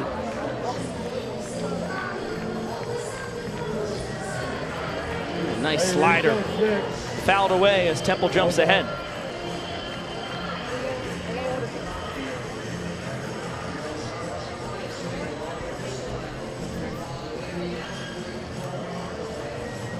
The 1-2. All the way to the backstop. Meadows gets an extra 90 feet. And the inning-winning run is now just 90 feet away from scoring. And of course, that's still an opportunity where Oberst could have swiped first base for the Bananas instead. He's going to take his chances against Temple, and he was really good with runners in scoring position last season, batting .328. Up the middle, Danny O. Second walk-off of the tour. He comes through in the clutch. And the Nanners double their lead. Walk-offs in the 3rd and 4th. They are up 2-0. It's more impressive 2-out hitting. You saw it from Cox and Jackson. Last inning, now Oberst in the 4th. Nanners up 2-0. Young Professor, take it away. All right, ladies and gentlemen, do me a favor, make a little noise if you are a parent here in the house tonight. All the parents, make a little noise, yeah. Listen, you guys know what I'm talking about. If you're not a parent, I'm going to tell you, being a parent is hard. There's all kinds of stages of life that you have to get through. Everything is difficult, starting out from the very early stages of life, including little things like feeding your baby, which inspired our next game, ladies and gentlemen, because we have 3 contestants over here who are in a baby food eating contest. We've got baby Matt, baby Randy, and baby Colin, and this is called Feed the Baby Daddy. The first baby to have the cleanest jar at the end is the winner. Babies, on your marks, get set, eat! Eat, babies, eat. This is disgusting. This is... Oh, the fingers, what are we doing? Oh my goodness. We've got 3, 2, 1. the grossest thing we've ever done, but our middle baby, Randy, has got to be the winner. Give it up for Feed the Baby Daddy. You ever tried that one out before, Josh? No, I can't say that I have, but I'm kind of curious now. I'm pretty curious too. You gotta really trust your partner. I trust you. Yeah, no. We'll have to try that out in the party plaza someday. Tristan Levesque, new man on the mound for the Bananas. Southpaw out of Niantic, Connecticut. Looked terrific in his banana ball debut.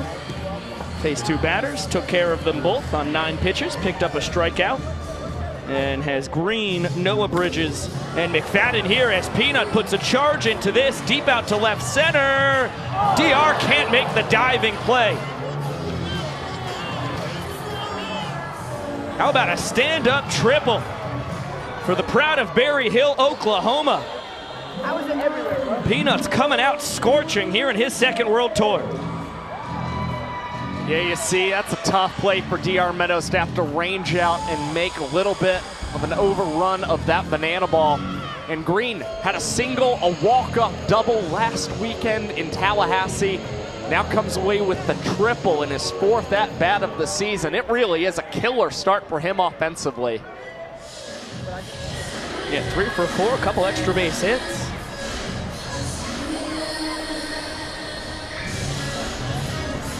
And now Levesque with his first ever 5-2-2. Gonna be the second pitch to the second batter in the 5th inning. Noah Bridges patiently awaits as Levesque, Cox, Olsen, and Meadows boogie. Inflatable split floats by in the background. KJ declaring tip drill, you bet. Cox knee juggle, heck yeah. Fun twist from the left side of the Nanners infield on the double trick play. Yeah, and with the knee juggle coming into effect, Ryan Cox knows exactly when to pull that out. Tipping it up to himself, adding a little extra flair. He would get it if he kicked the ball up to himself as well. So the Bananas really maximizing those double trick plays so far in tonight's game.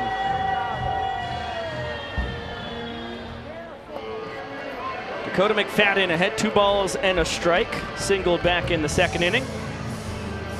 Right side of the infield is in. KJ and Cox halfway on the left side.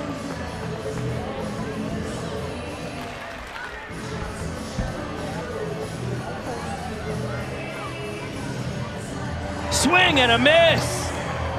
Levesque pulls the string. 2-2 changeup for a massive strikeout. And a heck of a job by Bryce Grisaffi, who's come in defensively, calling the pitches. Helps Levesque author the punch out. Fired up about it as well, as he should be, as Maxwell launches that one. Foul home run. Nanners infield now back with 2 outs. That's a great take by Mad Max, the Dunkin' Donut hitter. Full capacity crowd wants donuts. Heater just misses the bottom of the zone.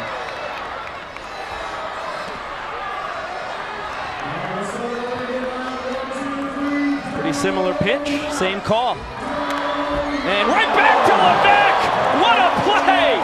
He saves a run with lightning fast reflexes and puts up another goose egg for the Nanners. That is a 2nd ball tonight that is immediately jumped on a Bananas pitcher. This time Levesque just reaches up, pulls it in, and I don't know who was more surprised, he or all of his teammates who exploded out of the dugout to celebrate with him. Unbelievable stuff from the rookie lefty. And let me hear ya scream!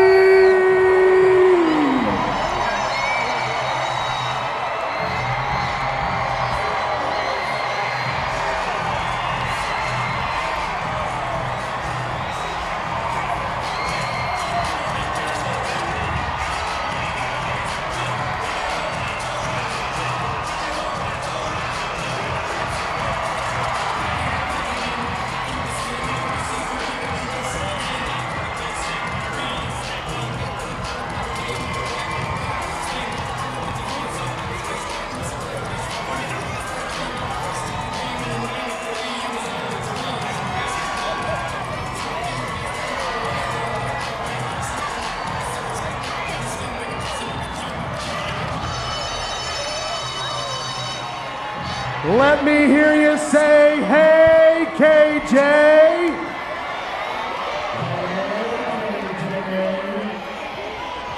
9-year banana Kyle Lewis finally finding the right spot in the right field seats to fire a t-shirt too. 2-0 Bananas lead, 4.5 innings in the books. Walk-offs in each of the last 2 frames for the boys in yellow. Kyle Jackson leading off the last of the 5th. If it's fair, it's big-time trouble, but it's yanked foul. KJ just a pinch early as Austin Temple's out for his 2nd inning of work. Cowboy Kyle started running over to the foul line. He was ready to be the umpire making the call. we have a right field umpire tonight, by the way, David Proctor, but Cowboy Kyle, he was content with, taking over for him on that play. Just lightening the load. It's a hard job being an umpire. It's very considerate of Mr. Lewis.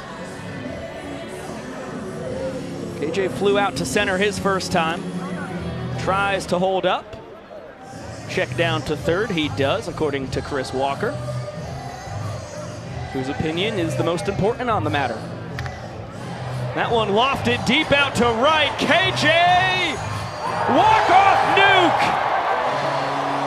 2 games into 2026. 2 walk-off home runs for Kyle Jackson. The MVP, it might be calling his name already. Everybody knows it's something that he wants. He's always been grinding to try and be Banana Ball's best, and he has been a force at the plate through the first 2 games of this season.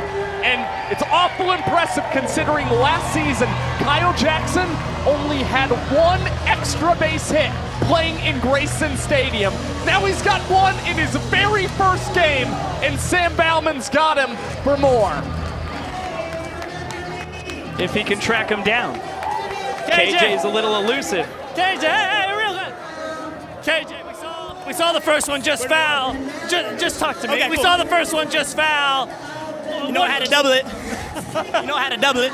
We saw Tallahassee, now in Savannah. What's feeling so right about this year for you? It's my guys, my teammates, all the confidence in the world, the pitching staff. They're doing great. I'm out of breath. I'm having so much fun. I love this place. Guys, don't let KJ see that ball twice, man. You're going to regret it. Bika, Josh, I found him. Attaboy, Mr. Bauman. Way to get your man. If not at first, Sam with some great perseverance there, tracking down KJ. I have no idea where our camera was, but that's okay. Another look. I mean, that is a sweet, low-effort swing from Kyle Jackson on what looked like a splitter below the knees. Right into that go zone. Got the barrel to the ball, sends it to the seats. And both of those home runs that we've seen so far this season, pull jobs for Kyle Jackson, so he's really trying to tap into that pull side power, hitting from the left-handed batter's box. So Levesque gets his first career point earned. Now here's another very interesting dynamic that walk-off home run brings. Firefighters, they never have the opportunity to try and record an out in that 5th inning. Right. It's going to make the equalizer point even more difficult for the Firefighters now. They're already trailing the Bananas by 2 trick plays. Yep, that's why it's only the away team that can earn the equalizer point, because walk-offs make it that much tougher when you're the away team to out-trick play your opponent. Lamar Sparks sends it to the sky. Bill Leroy catches it on the run and will visit with his pals behind home plate. KJ joining in as well. So 1 pitch, 1 out for Levesque here in his 2nd frame of work. He gave up that leadoff triple to Caden Green to start the 5th. And then it was an infield pop-up, a strikeout, and that screaming line drive from Mason Maxwell that Tristan was able to snag on the mound. I mean, if you're the Firefighters, obviously easier said than done, but you get a guy on third base with no outs, he has to come home. Ball and a strike on Tyner Hughes as we're back at the top of the order. 0 for 2 on the day, reached on a trick play, missed his first time, bounced into a double trick play his last time, and puts that one perfectly between Cox and KJ.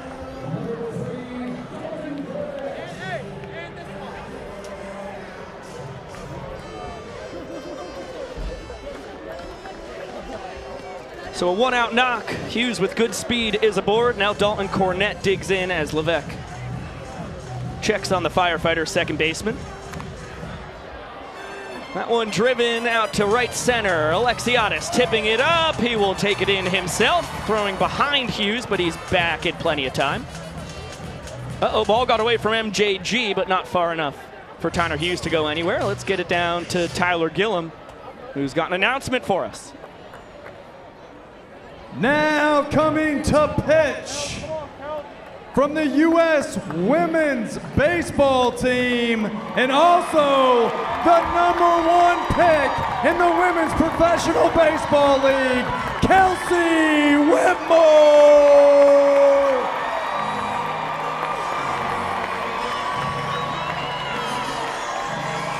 Kelsey Whitmore out for her second outing of 2026, and once again she comes in relief of Tristan Levesque. The Levesque-Whitmore dynamic combined for a 1-2-3 inning back in Tallahassee, trying to repeat that performance. She did battle against Travis Munoz, rather long plate appearance, but it resulted in a little line out to Jackson Olsen at second base, and Munoz breaking his bat against Kelsey Whitmore as well. She wound up blowing a kiss to the broken bat as she was coming off the mound. And I'll tell you what, a lot of her teammates were talking with her about it even the day after that ball game. And you just saw a slight smile on her face. She was kind of surprised that all of her guys noticed it. And that may be something that she kind of makes a signature thing for her in 2026. Well, Kelsey, ever the show woman, now faces off against Showtime. Logan Lacey in the 3-hole. Hit by a pitch his first trip, struck out swinging against Connor Harris in the 4th. And that is beautiful. Like a changeup or a curve from Whitmore to get strike 1. It's a 5-pitch mix. Nearly finds the front door on the bender right there. Fastball, sinker, changeup, curve, slider. One of the greatest professional baseball players of all time when it comes to women. Certainly the most accomplished of the 21st century. Hunting another strikeout. And this one's going to be bounced to KJ. 360 between the legs. That's a trick play for Kyle Jackson. And Kelsey Whitmore blows a kiss once again, that time in the direction of Logan Lacey, as she once again combines talents with Levesque for a 1-2-3 inning, and the Nanners up 8-4 in trick plays through 5.5 innings of play.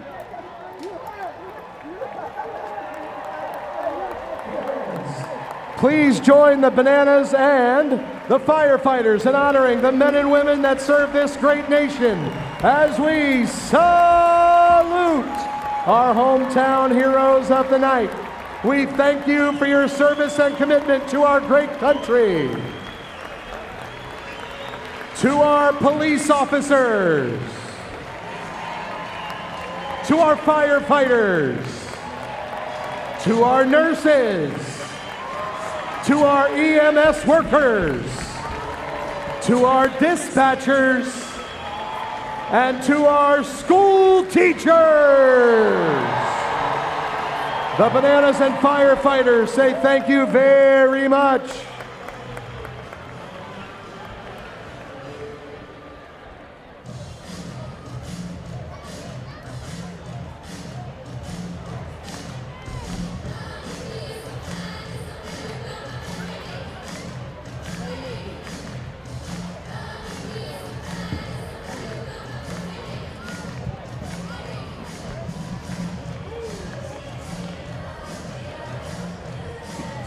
New man on the mound for the Firefighters, the Marshal, Mr. Marshall Schill, the Sidewinder.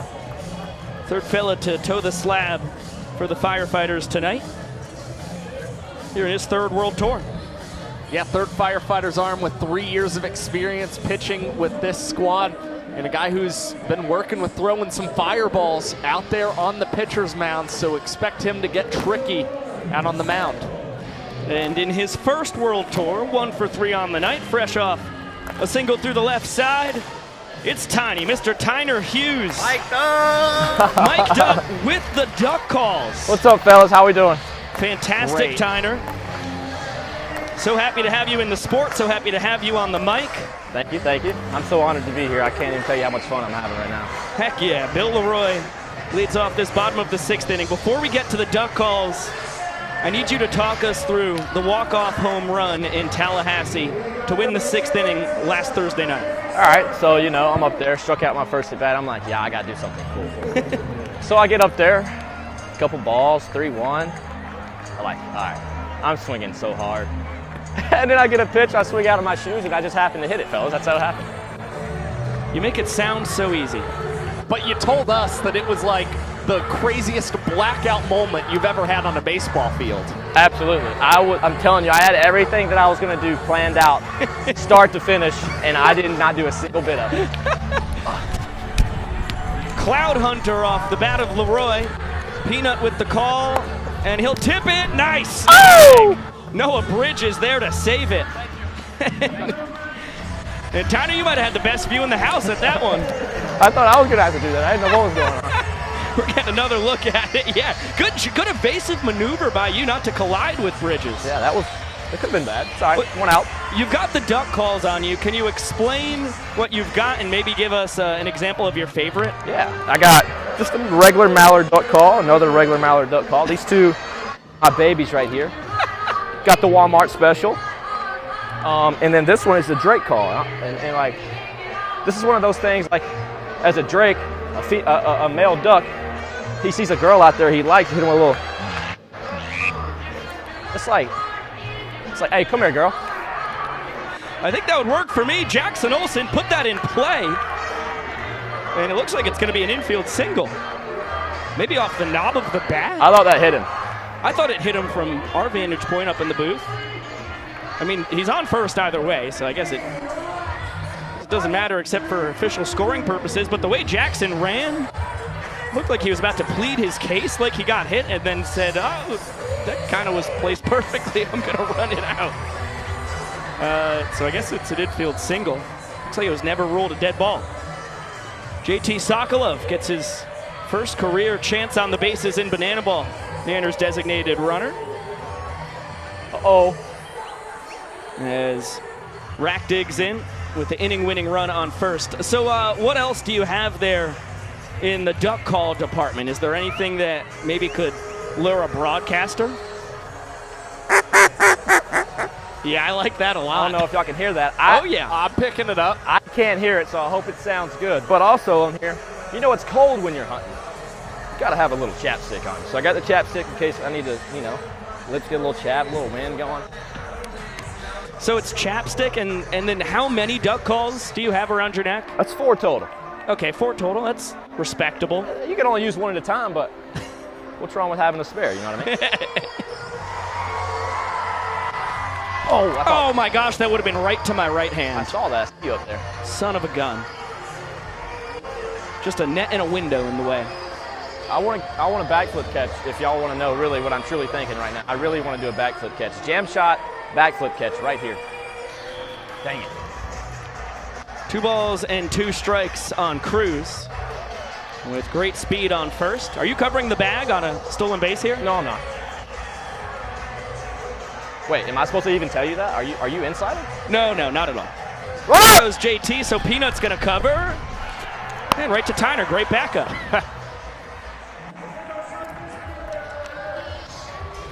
Well, this is where things get tricky for a pitcher in banana ball. Yeah, now the inning-winning runs in scoring position.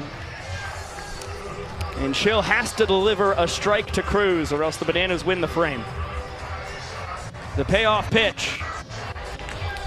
Flicked out to left center. Bridges has it. Sokolov fakes, stealing third.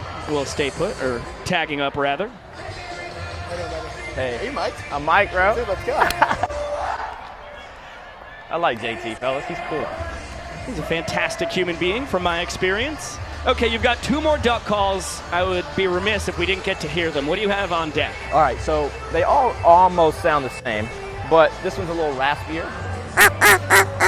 Yeah. A little quieter, in case the ducks are a little scared that day. Right. Not much wind, you gotta be quiet, talk to them nice. Right, maybe it's a duck that's been around a partner that smoked for a few years. Maybe, something crazy like that. I don't know if they do that out there in the woods. I don't know, I'm not a duck. And what's the fourth one you've got? The fourth one I got, this is like, it's easy to call, so I hit him with a little chatter. Like a little. Oh, wow. Yeah. And that's like a little feed call, you know, ducks are eating some corn. That's right, yeah. See, the ducks, I grew up on a farm that had ducks a decent amount of my at least high school time. They were mostly like, wah, wah, wah, wah, wah, wah. All right, I got you. Watch this. Yep. Yeah, you know, sometimes you got to sound like a duck. Sometimes you can do a little extra, and they might come in there and let you shoot them. Big 3-1 here, coming to Ryan Cox. And Marshall still can't find the zone. And that will be a fourth straight inning walked off for the Savannah Bananas. Well, that's not cool, fellas. It's not cool, but you are incredibly cool, Tyner Hughes. Thank you for sharing your duck calls and your voice with us. Absolutely. Best of luck whenever you're out hunting, by the way. Thank you. Appreciate you, Tyner. Absolutely, fellas.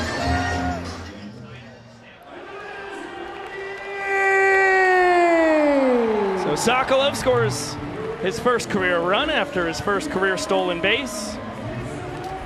The Bananas lead 4 points to nothing. And we're talking trick plays through 6 innings of action. The Bananas currently lead 8-5 in the trick play category. Refresher on the equalizer point: if the away team has more trick plays than the home team going into the final inning, which will almost always be going into the 9th, they will get a point. And still 3 innings to play, plenty of banana ball left. A reminder that every run scored counts as a point in the 9th. So Firefighters nowhere near out of this. And I think we saw lower trick play totals than we were expecting across the first 3 games of the tour. Of course, there were a lot of strikeouts, a lot of home runs in those 3 games, which certainly factors into it. But great to see 13 in this ball game. And as impressive as Meadows' backflip was, the 2 double trick plays tonight have really made the difference for the Savannah Bananas so far. It is literally the difference as we speak. With them up 3 trick plays, you get a look at Big Al. Alan Sadoff, Bananas' 9th round draft pick, could end up being one of the best steals of the draft. Really an accomplished pitcher, as you can see. 3 years in the Mariners organization, and comes straight from the Mariners farm system to banana ball, where he had a rude initiation to the sport, gave up 3 home runs, but all football stadium blasts to the short porch.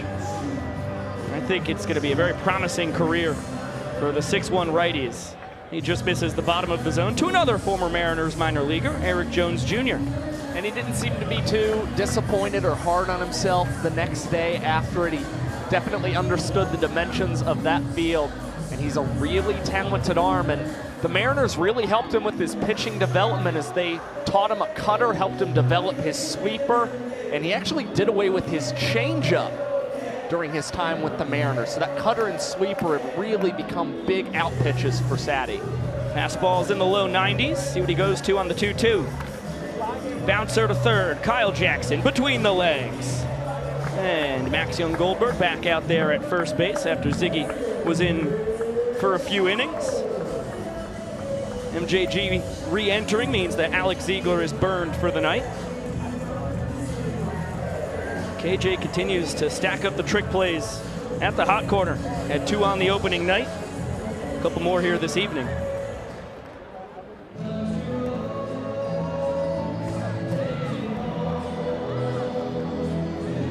Make it 3 on the night for KJ now, including each of the last 2 outs the Bananas have recorded. Ball and 2 strikes on the mighty Darian McDowell. Just like the aforementioned Alex Ziegler, the rare throws with the left arm, hits righty. The only 2 guys in the sport as far as position players who that's the case for. We grew up switch hitting a lot, found he had more power from the right side, so decided to switch to that full time. And then as far as throwing left-handed was concerned, he was just at a park, stumbled upon a left-handed glove, so started throwing left-handed. His father, while playing catch, said, "I think you throw better with that left arm," and it stuck with him ever since. MJG tipping it up and hauling it in. First trick play in the career of Max Young Goldberg.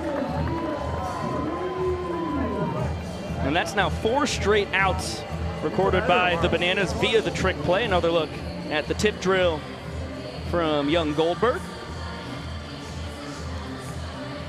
And the former Padres minor leaguer retired. Now the scolding hot Caden Green, a triple his last time. And he's plunked, might be the best thing to do for him. Obviously not a purposeful hit by pitch by Alan Sadoff, but Peanut seeing beach balls right now. That was not a comfortable one from the big righty.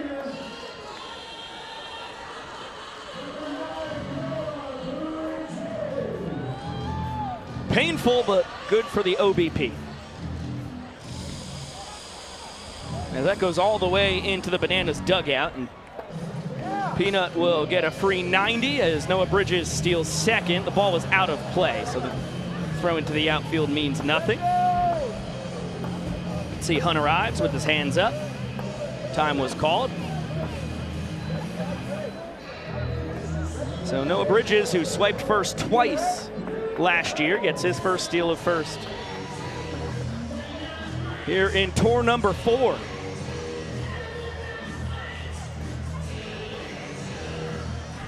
And a couple ducks on the pond for DMAC. Now the umpires are going to conference. If I had to wager a guess, it's where should Caden Green be? I would figure that as well. And personally, I think he's fine at second base. I didn't see him already starting to move up, going to third. Yeah, a ball out of play coming from the pitcher is just one base for runners, and they have to have possession of the base to get another, right? Like you said, Josh, he did not have possession of second base when that ball went out of play, at least to my eye. And the umpires agree. If anybody else on the diamond throws the ball out of play, then runners get 2 bases. But coming from the pitcher, just an extra 90 for Green.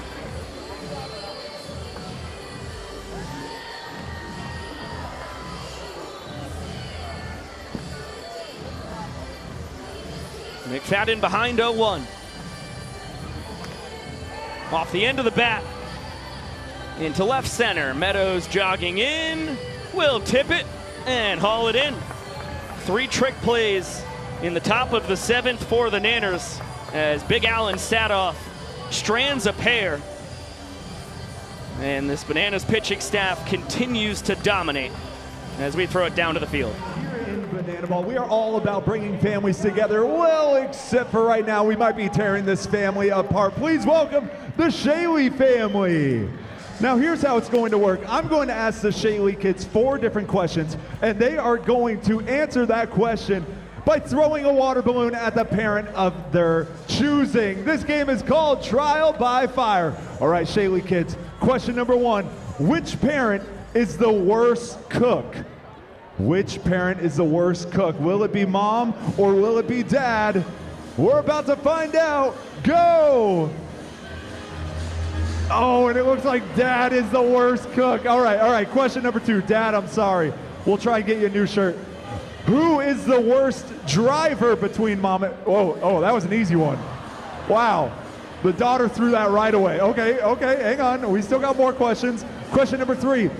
Which parent is the most embarrassing in public? Mom or... Oh, it looks like it's dad again. Dad's just getting pelted by water balloons. I am so sorry, sir. All right, last question. Who is your favorite parent? Uh-oh, I'm sorry, Shaley family. Will it be mom or will it be dad? Oh, dad's getting dumped and mom is getting... Oh, my goodness. Ladies and gentlemen, give it up for the Shaley family. Oh, I am so sorry, mom and dad. What a sight for sore eyes. Zach Phillips, after 3 years with the Savannah Bananas, makes his much anticipated Firefighters debut here in Grayson Stadium. Pitched 118 games with the Bananas from 2023 to 2025, a 4.76 career earned run average across 149 in a third innings pitched. And the Firefighters drafted him in the 6th round for his speed. He owns 3 of the 10 fastest innings in Banana Ball history. Ty Jackson, a good charge into this. Noah Bridges will take care of it via the tip drill. And now the Firefighters trailing by 5 in the trick play department. What a fun battle we have brewing. The world's tallest hitter, Dakota Stilts Albritton. Tyler Gillum acting as the voice of God from somewhere on the field as Dakota Stilts Albritton squares off against his beloved former teammate. What a fun matchup for Philly. Heater right down the chute. And he's quickly ahead 0-2. Swing and a miss. Gnarly fastball from Zach Phillips. And 3 pitches is all Albritton gets. He's back to the dugout. Yeah, you knew Philly was going to challenge his old teammate. Stilts is up there wanting to hack. That's going to go down as probably one of the fastest strikeouts you'll see in 2026. And now Reese Alexiadis. Stilts was pinch hitting for DR. So we're to the 2-hole. Reese 0 for 1. A fly out, reached on a ball 4 sprint his first time. 2 balls and 2 strikes. And Alexiadis does not bite. Payoff coming from the former Royals farmhand. Swing and a miss. Welcome back, Zach Phillips. A 1-2-3 inning with back-to-back Ks to put a cherry on top. And a 1 minute and 27-second inning for Zach Phillips, the first sub-2-minute inning of 2026 and in the history of the Banana Ball Championship League. Who else but Philly? Philly's got a pair of 55-second innings. Hey, Philly. That was here's less Zach than 2 Staten. minutes. You just said that was your goal. You went in 120. How are you feeling? You know, they didn't want to keep me last year, so I had to go out and show them what I've made about, and had to let everybody know in the league that I'm still him, and I'm still the MPI king. Safe to say there's a chip on the shoulder? Oh yeah, there's a big one, and I'm gonna knock it off every night I face him. I'm gonna tell you that. Simple and easy, but effective there, Josh and Biko. No doubt about it, Zach. As I was saying, Philly with 2 55-second innings. That is tied for the 5th fastest frame in Banana Ball history. There have only been 9 innings ever thrown in less than a minute to begin with. Of course, when he threw the 55-second frame for the first time, it was the fastest inning in Banana Ball history. In the first big league park, back when it was Minute Maid in Houston, and then Philly repeated that performance in Camden Yards in Baltimore last year. Prolific, and so good for the sport. As another former minor leaguer back out on the bump, Alan Sadoff getting his first multi-inning outing of his young Banana Ball career. And just for all those wondering, official time on the Zach Phillips strikeout of Dakota Stilts Albritton. Yes. 10.66 seconds. Wow. Wow. Unreal. Yeah, you don't see that every day at the ballpark. To the top of the 8th we go. Firefighters trailing 4-0. And Mason Maxwell has had some tough luck tonight, as Robert Anthony Cruz overruns that in foul territory. Mad Max with another life. It was a slow roller towards third his first time. Kyle Jackson made a fantastic play on, as we see Rack. Another angle at him overrunning the foul ball, and then Maxwell smashed a ball in the 5th. Looked like it would have driven in the first run of the night for the Firefighters, but it was right into the mitt of Tristan Levesque on the mound. So robbed of a single and a stake. Now behind 0-2 against Sadoff. And a good fight by Maxwell. Well, fastball went right after him on the 0-2.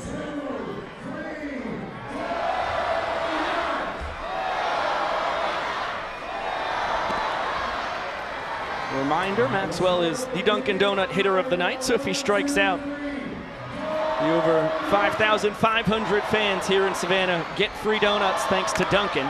And it's not happening here. Another great piece of hitting for Maxwell. Serves that one all the way to the left field wall, and he's going to rumble into second with a stand-up double.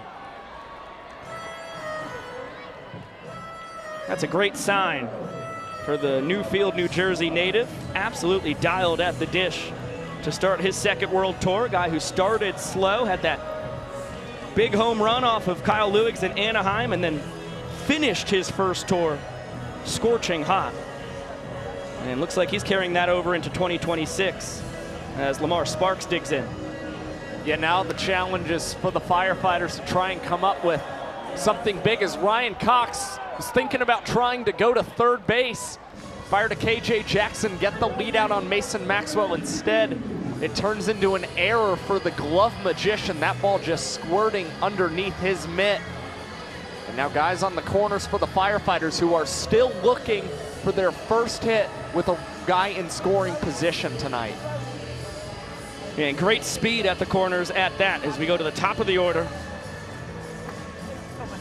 Tyner Hughes 1 for 3 on the evening.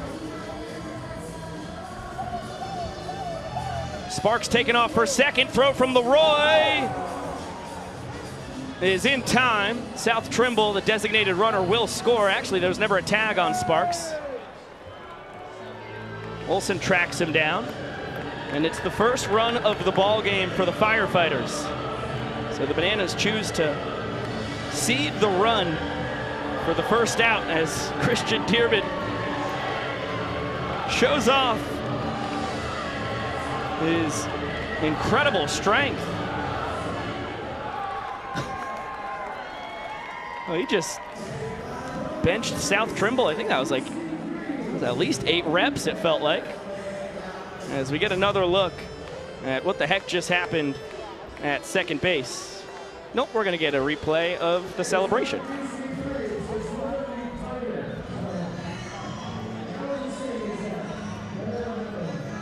Three balls and no strikes on Tyner Hughes. Well, it took 7+ innings, but the Firefighters have finally applied some pressure with their offense. Now Tyner Hughes trying to add to it. How about that? 3-1 cutter from Sadoff. And now the payoff.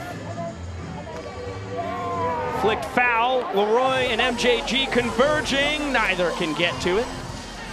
We'll do it again.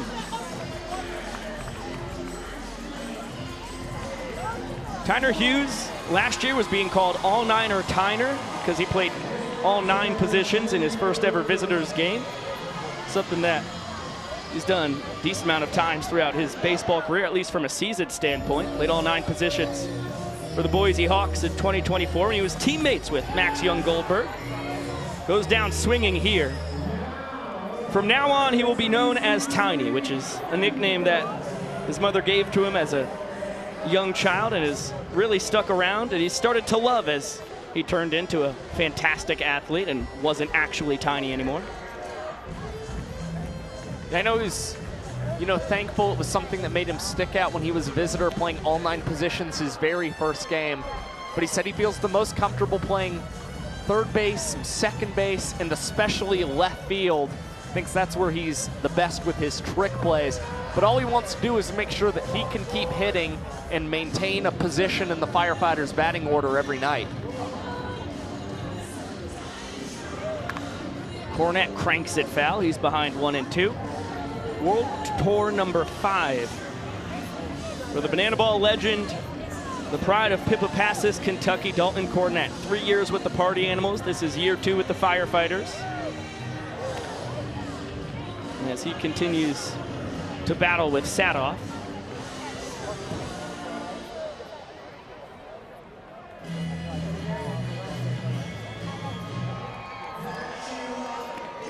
And nestled in there in those years with the Party Animals.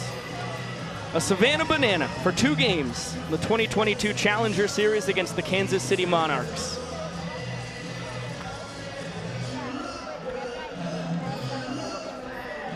One of the tougher guys to strike out in the sport. Led the Firefighters in batting average, on-base percentage, and slugging last year with more sprints than Ks. And broadcaster's jinx in full effect. Alan Sadoff, second strikeout of the night. 4th K of his young career, but a run does come across for the Firefighters. And that inside heater played against the righty and the lefty. Great movement on it as well. And Sadoff showing off the acrobatics coming off the pitcher's mound as well. Let's get it on down to yellow. Firefighters trying to earn their first point. On your feet. Get those cell phone flashlights out and those singing voices turned up loud, because it's time for yellow.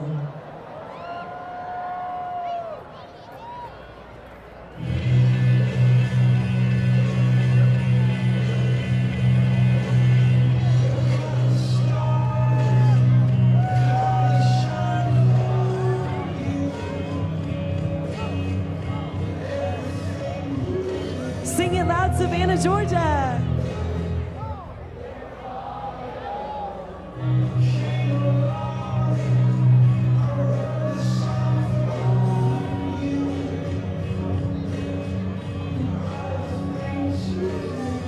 And what was it called?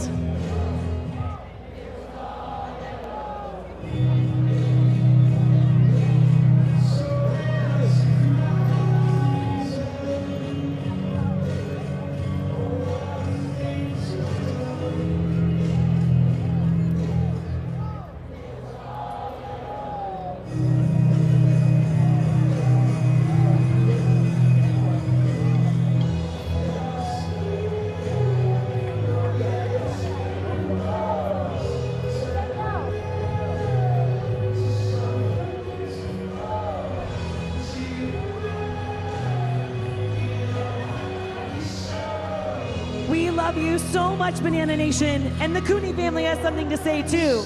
Go Bananas!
How about that? Kyle Jackson does a walk-up for Ben Dunn to take the mound.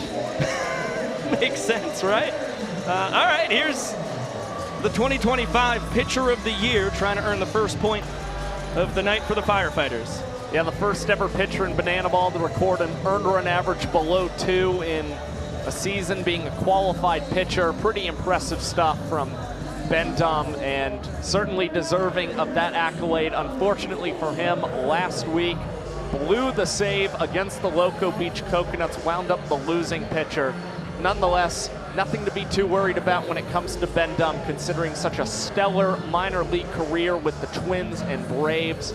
And you see him already showing off the nasty change and getting the swing and miss against Max Young Goldberg. Big boppers for the Nanners, 3, 4, and 5. MJG, Oberst, and KJ due to swing it against Dunn. As Young Goldberg swings and misses, Cornett will throw him out at first. Strikeout for Dunn. Cornett completes the out part of it. And how about that? 3 pitches, 1 strikeout to take care of a Very impressive hitter at that. And now it's bat boy time.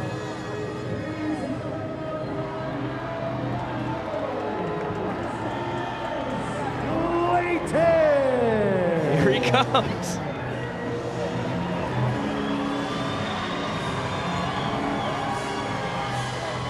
Good hustle. How about the acting chops? This guy's the future Oscar winner. Are you kidding me? The drama. Oh, and he leaves the bat. I kind of thought he was going to do the slow walk out to the bat the whole time, too. Holy moly. I mean, the most important part was lifting the bat. Who cares about taking it back to the dugout? Charging Logan Lacey, bare hand, throw to first, not in time. Dan Oberst runs very well. And the fans are going to challenge the play over at first base. And EJ was immediately asking for it over at the first base bag. Motion that the fans should pop their confetti. They do. And so it's really cool. First game in Grayson Stadium for the season. The fans, they're using their challenge for the firefighters. Firefighters still had a challenge to use. They challenged an out call of Tyner Hughes back in the first inning. Got it overturned, so they get to keep their challenge.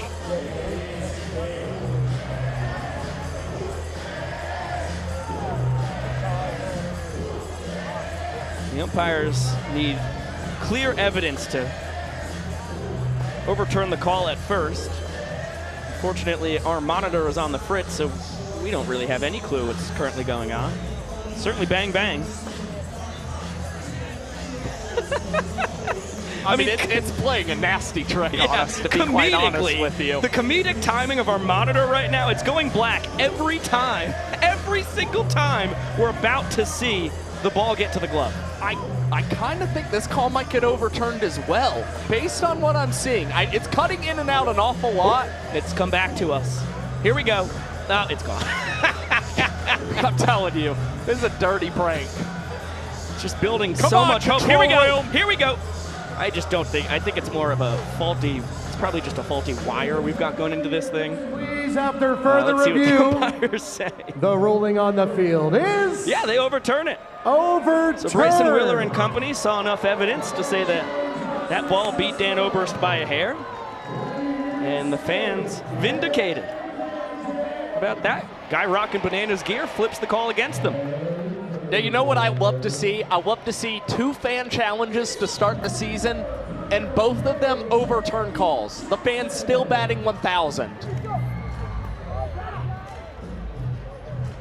Now Kyle Jackson, if the Bananas can hold on, he's got to be the favorite to win Showman of the Game, which he pulled off in the tour opener for the Nanners as well a week ago.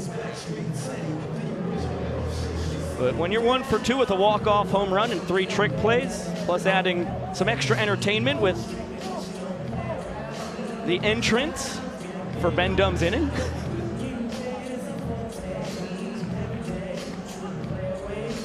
And now a ball 4 sprint added to the ledger as well. KJ is going to pump the brakes after rounding first.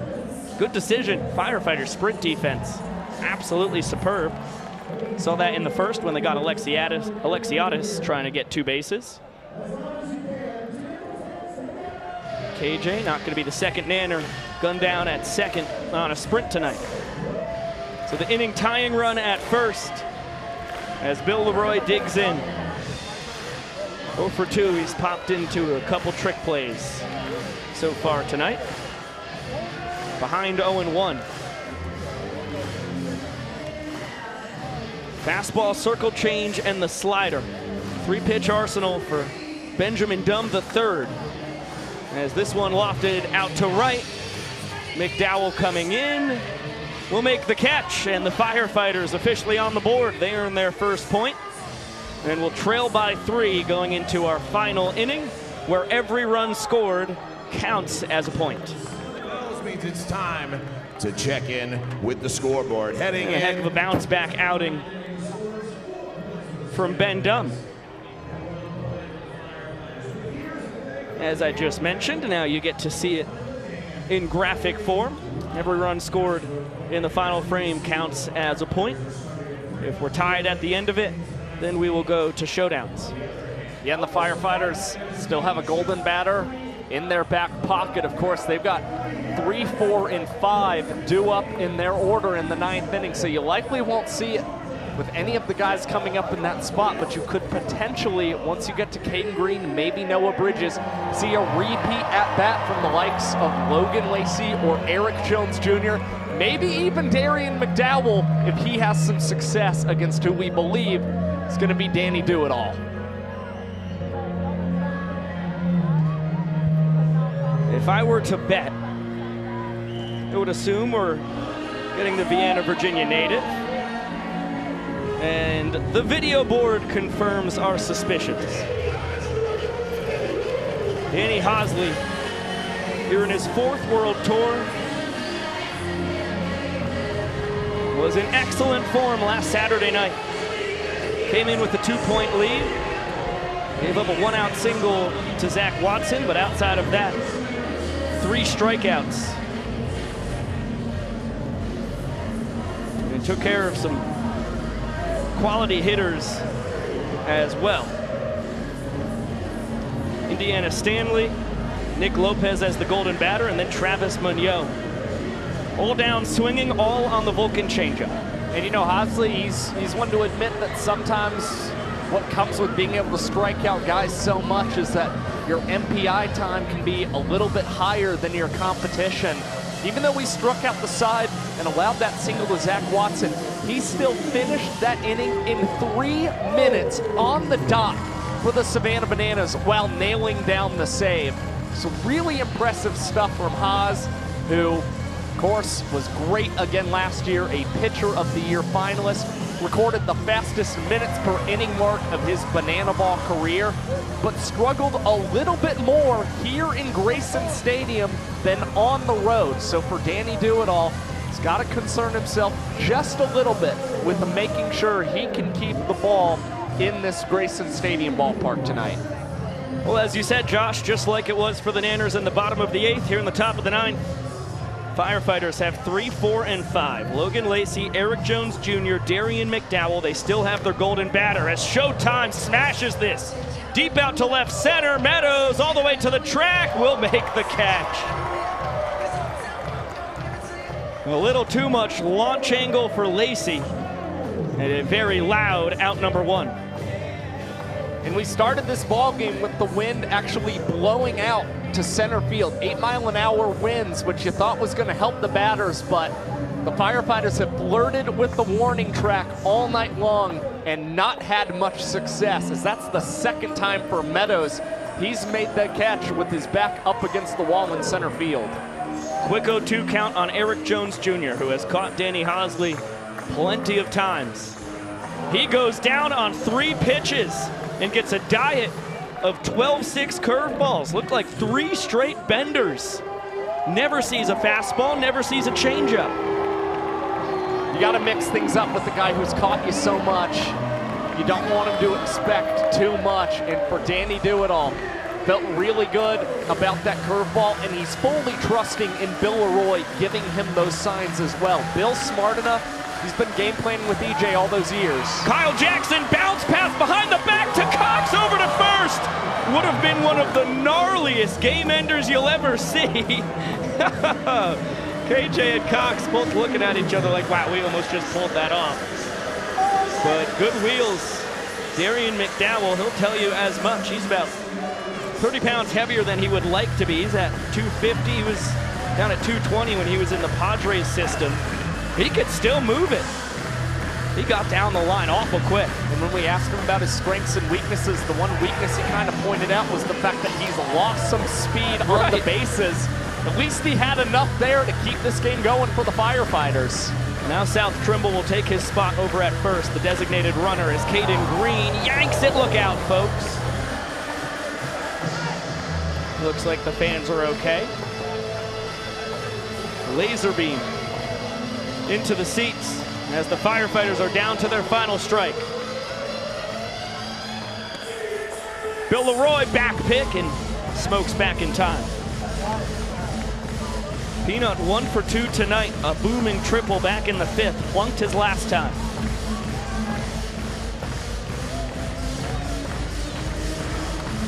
Fouled away. Peanut's got a couple extra base hits already here in his second World Tour, but the Firefighters just need him to reach. The tying run is in the on-deck circle in the form of Noah Bridges.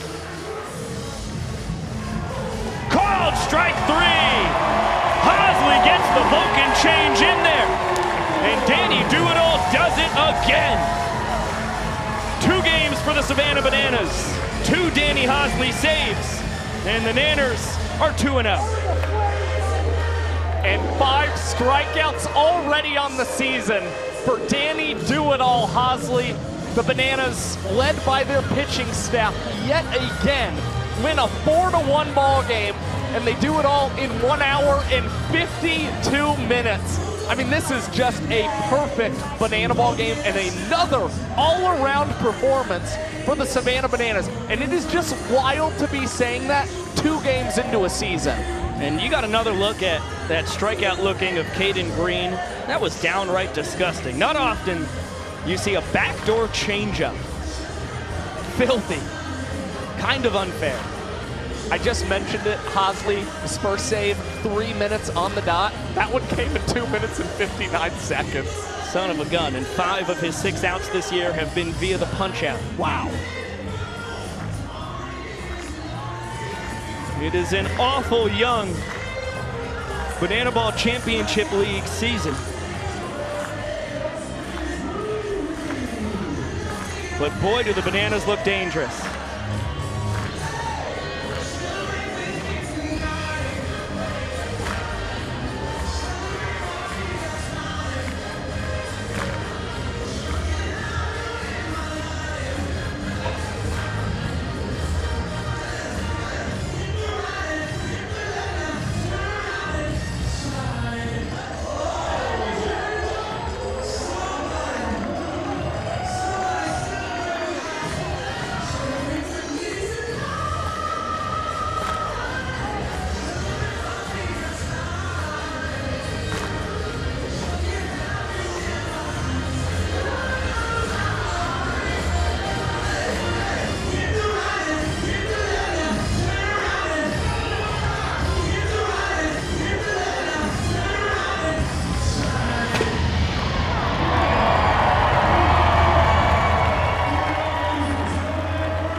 Well, 2 Savannah Bananas victories, 2 Kyle Jackson showmen of the games. Tonight, 1 for 2 at the dish. The walk-off home run that won the 5th inning, added the sprint in the 8th. He collects 3 trick plays at the hot corner, and the rise to the occasion walk-up as well. Yeah, it was another sensational night for Kyle Jackson. I mean, obviously, knowing what we saw in 2025, the fans were clearly going to franchise Kyle Jackson and keep him a Banana in 2026.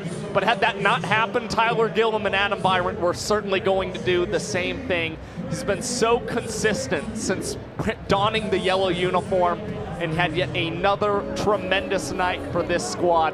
Already with 2 home runs in his really second campaign in Banana Ball, and I just continue to expect this guy to be the standout performer for the Bananas in 2026. Now let's hear from the man himself. For that, of course, we send it to who else but Mr. Sam Bauman. Hey guys, KJ is having fun. 2 games, 2 showman of the game performances. KJ, I want to talk about the last play. I think it epitomizes the confidence you are playing with right now. Walk me through what goes through your mind. We got 2 outs, could wrap up the game, but you go big. Well, this is Banana Ball, so we try to do everything different, and Ryan Cox and I have been working on that so hard for almost 2 years now. If you've watched the clips from last year, we've been trying that out, and we were like, no better time than right now. So we had all the confidence. Even though it doesn't work out, it still looks cool. So, I mean, that's what it's all about. A guy who's got confidence in himself and his team. KJ, once again, too, we see the glove working. We see the bat working. We see the entertainment pieces. you've come in this year, you're always glowing, but there seems to be an extra glow about you, KJ. Where's that coming from? Man, I put all my faith in God. He's been my grace, my savior for everything I do here. And all these people are so supportive. They're so cool. Yeah, I love these people. These fans mean so much to me, and I wouldn't be here without them. I'm still a young 23-year-old just living his best life, and I can't change anything. I wouldn't change anything. 2 games, 2-0 for the Bananas. Feeling pretty good to wear yellow? It feels great to wear yellow. I mean, I wear this name with pride. All these guys got my back. I love my team. They're all such good dudes, such great athletes, and what we do is put on the best show in sports, and I think we prove that day in and day out. Even when we win, even when we lose, it's a great show. KJ, real quick before I forget, 8-year-old Emily from Banana Ball Backstage wants to know your favorite color and why. Everyone knows my favorite color. If you can't tell, it's purple, and I think because it has the most aura. He's got aura, he's got charisma, he is feeling good. Biko, Josh, we're just 2 kids from Ohio. That's all it is. Just a couple Buckeye boys. Thank you, Mr. Sam Bauman, and welcome back up into the booth with Josh Chalevsky, Biko Scala. Thank you again for spending your Saturday night with us here in virtual Banana Land. A dominating 4-1 victory for the Savannah Bananas over the Firefighters tonight. Kyle Jackson, a star once again, but the real star for the Nanners for a second straight game, their pitching staff. Yeah, I mean, we talked about it in the pregame show. Last week, we saw them combine for 13 strikeouts, only 1 ball, 4 sprint against the Texas Tailgaters. We saw almost a carbon copy performance tonight. And what was really impressive is tonight wasn't the night where the Bananas decided to throw all of their veterans and the guys with experience that they held over from last season. You saw Drury get the start, Levex coming into relief, Connor Harris pitches well, Alan Sathoff also just continues to follow that as well. So it was an all-around performance from a bunch of guys who are completely brand new to Banana Ball, and yet they are dominating, and what they did really well was just keep Firefighters stranded in scoring position. They found themselves in jams from time to time, but they bended, they never broke out there on the pitcher's mound, and the Bananas defensively shown as well, as they had 11 trick plays tonight, the most we've seen from any solo team in a Banana Ball game so far in the history of the BBCL. So the Savannah Bananas, in the very young history of the Banana Ball Championship League, the first team to 2 wins. The Indianapolis Clowns and the Loco Beach Coconuts trying to join them. They are both playing as we speak. Over on the Party Animals YouTube channel, you can see the Clowns and Party Animals doing battle up in Memphis, Tennessee. And then over on the Texas Tailgaters YouTube channel, you can see the Tailgaters and Coconuts doing battle. That is exactly, we've got multiple screens up here. We're about to be flipping those on in the booth. Cannot wait to see how those battles finish up. And then tomorrow, we've got 3 more Banana Ball games. This was the first 3-game night in Banana Ball history. Now we get a 3-game day tomorrow. We will be live at 4 p.m. Eastern. That will be first pitch. We'll be live a half hour earlier for the pregame show. But first pitch, 4 p.m. Eastern from Grayson Stadium for the finale of this 2-game set. And then those other 2 games will be at 2 p.m. Eastern tomorrow on those aforementioned YouTube channels. So make sure to check them out. Again, thank you for joining us tonight. A big thank you to our entire cast and crew, our producer, Chad Reese, our director, Alex Gross, our phenomenal folks in the control room, our unbelievably talented camera operators and engineers, Mr. Sam Bauman down on the field, Josh Chalevsky up here in the booth. And for all our remarkably talented and hardworking crew, I am Biko Scala saying so long for now. The Nanners take this 4-1. They are 2-0. They try and remain undefeated tomorrow afternoon. We will see you there. For now, you are going to go straight to the Texas Tailgaters against the Loco Beach Coconuts. Enjoy the rest of that game, and until tomorrow afternoon, we will see you later!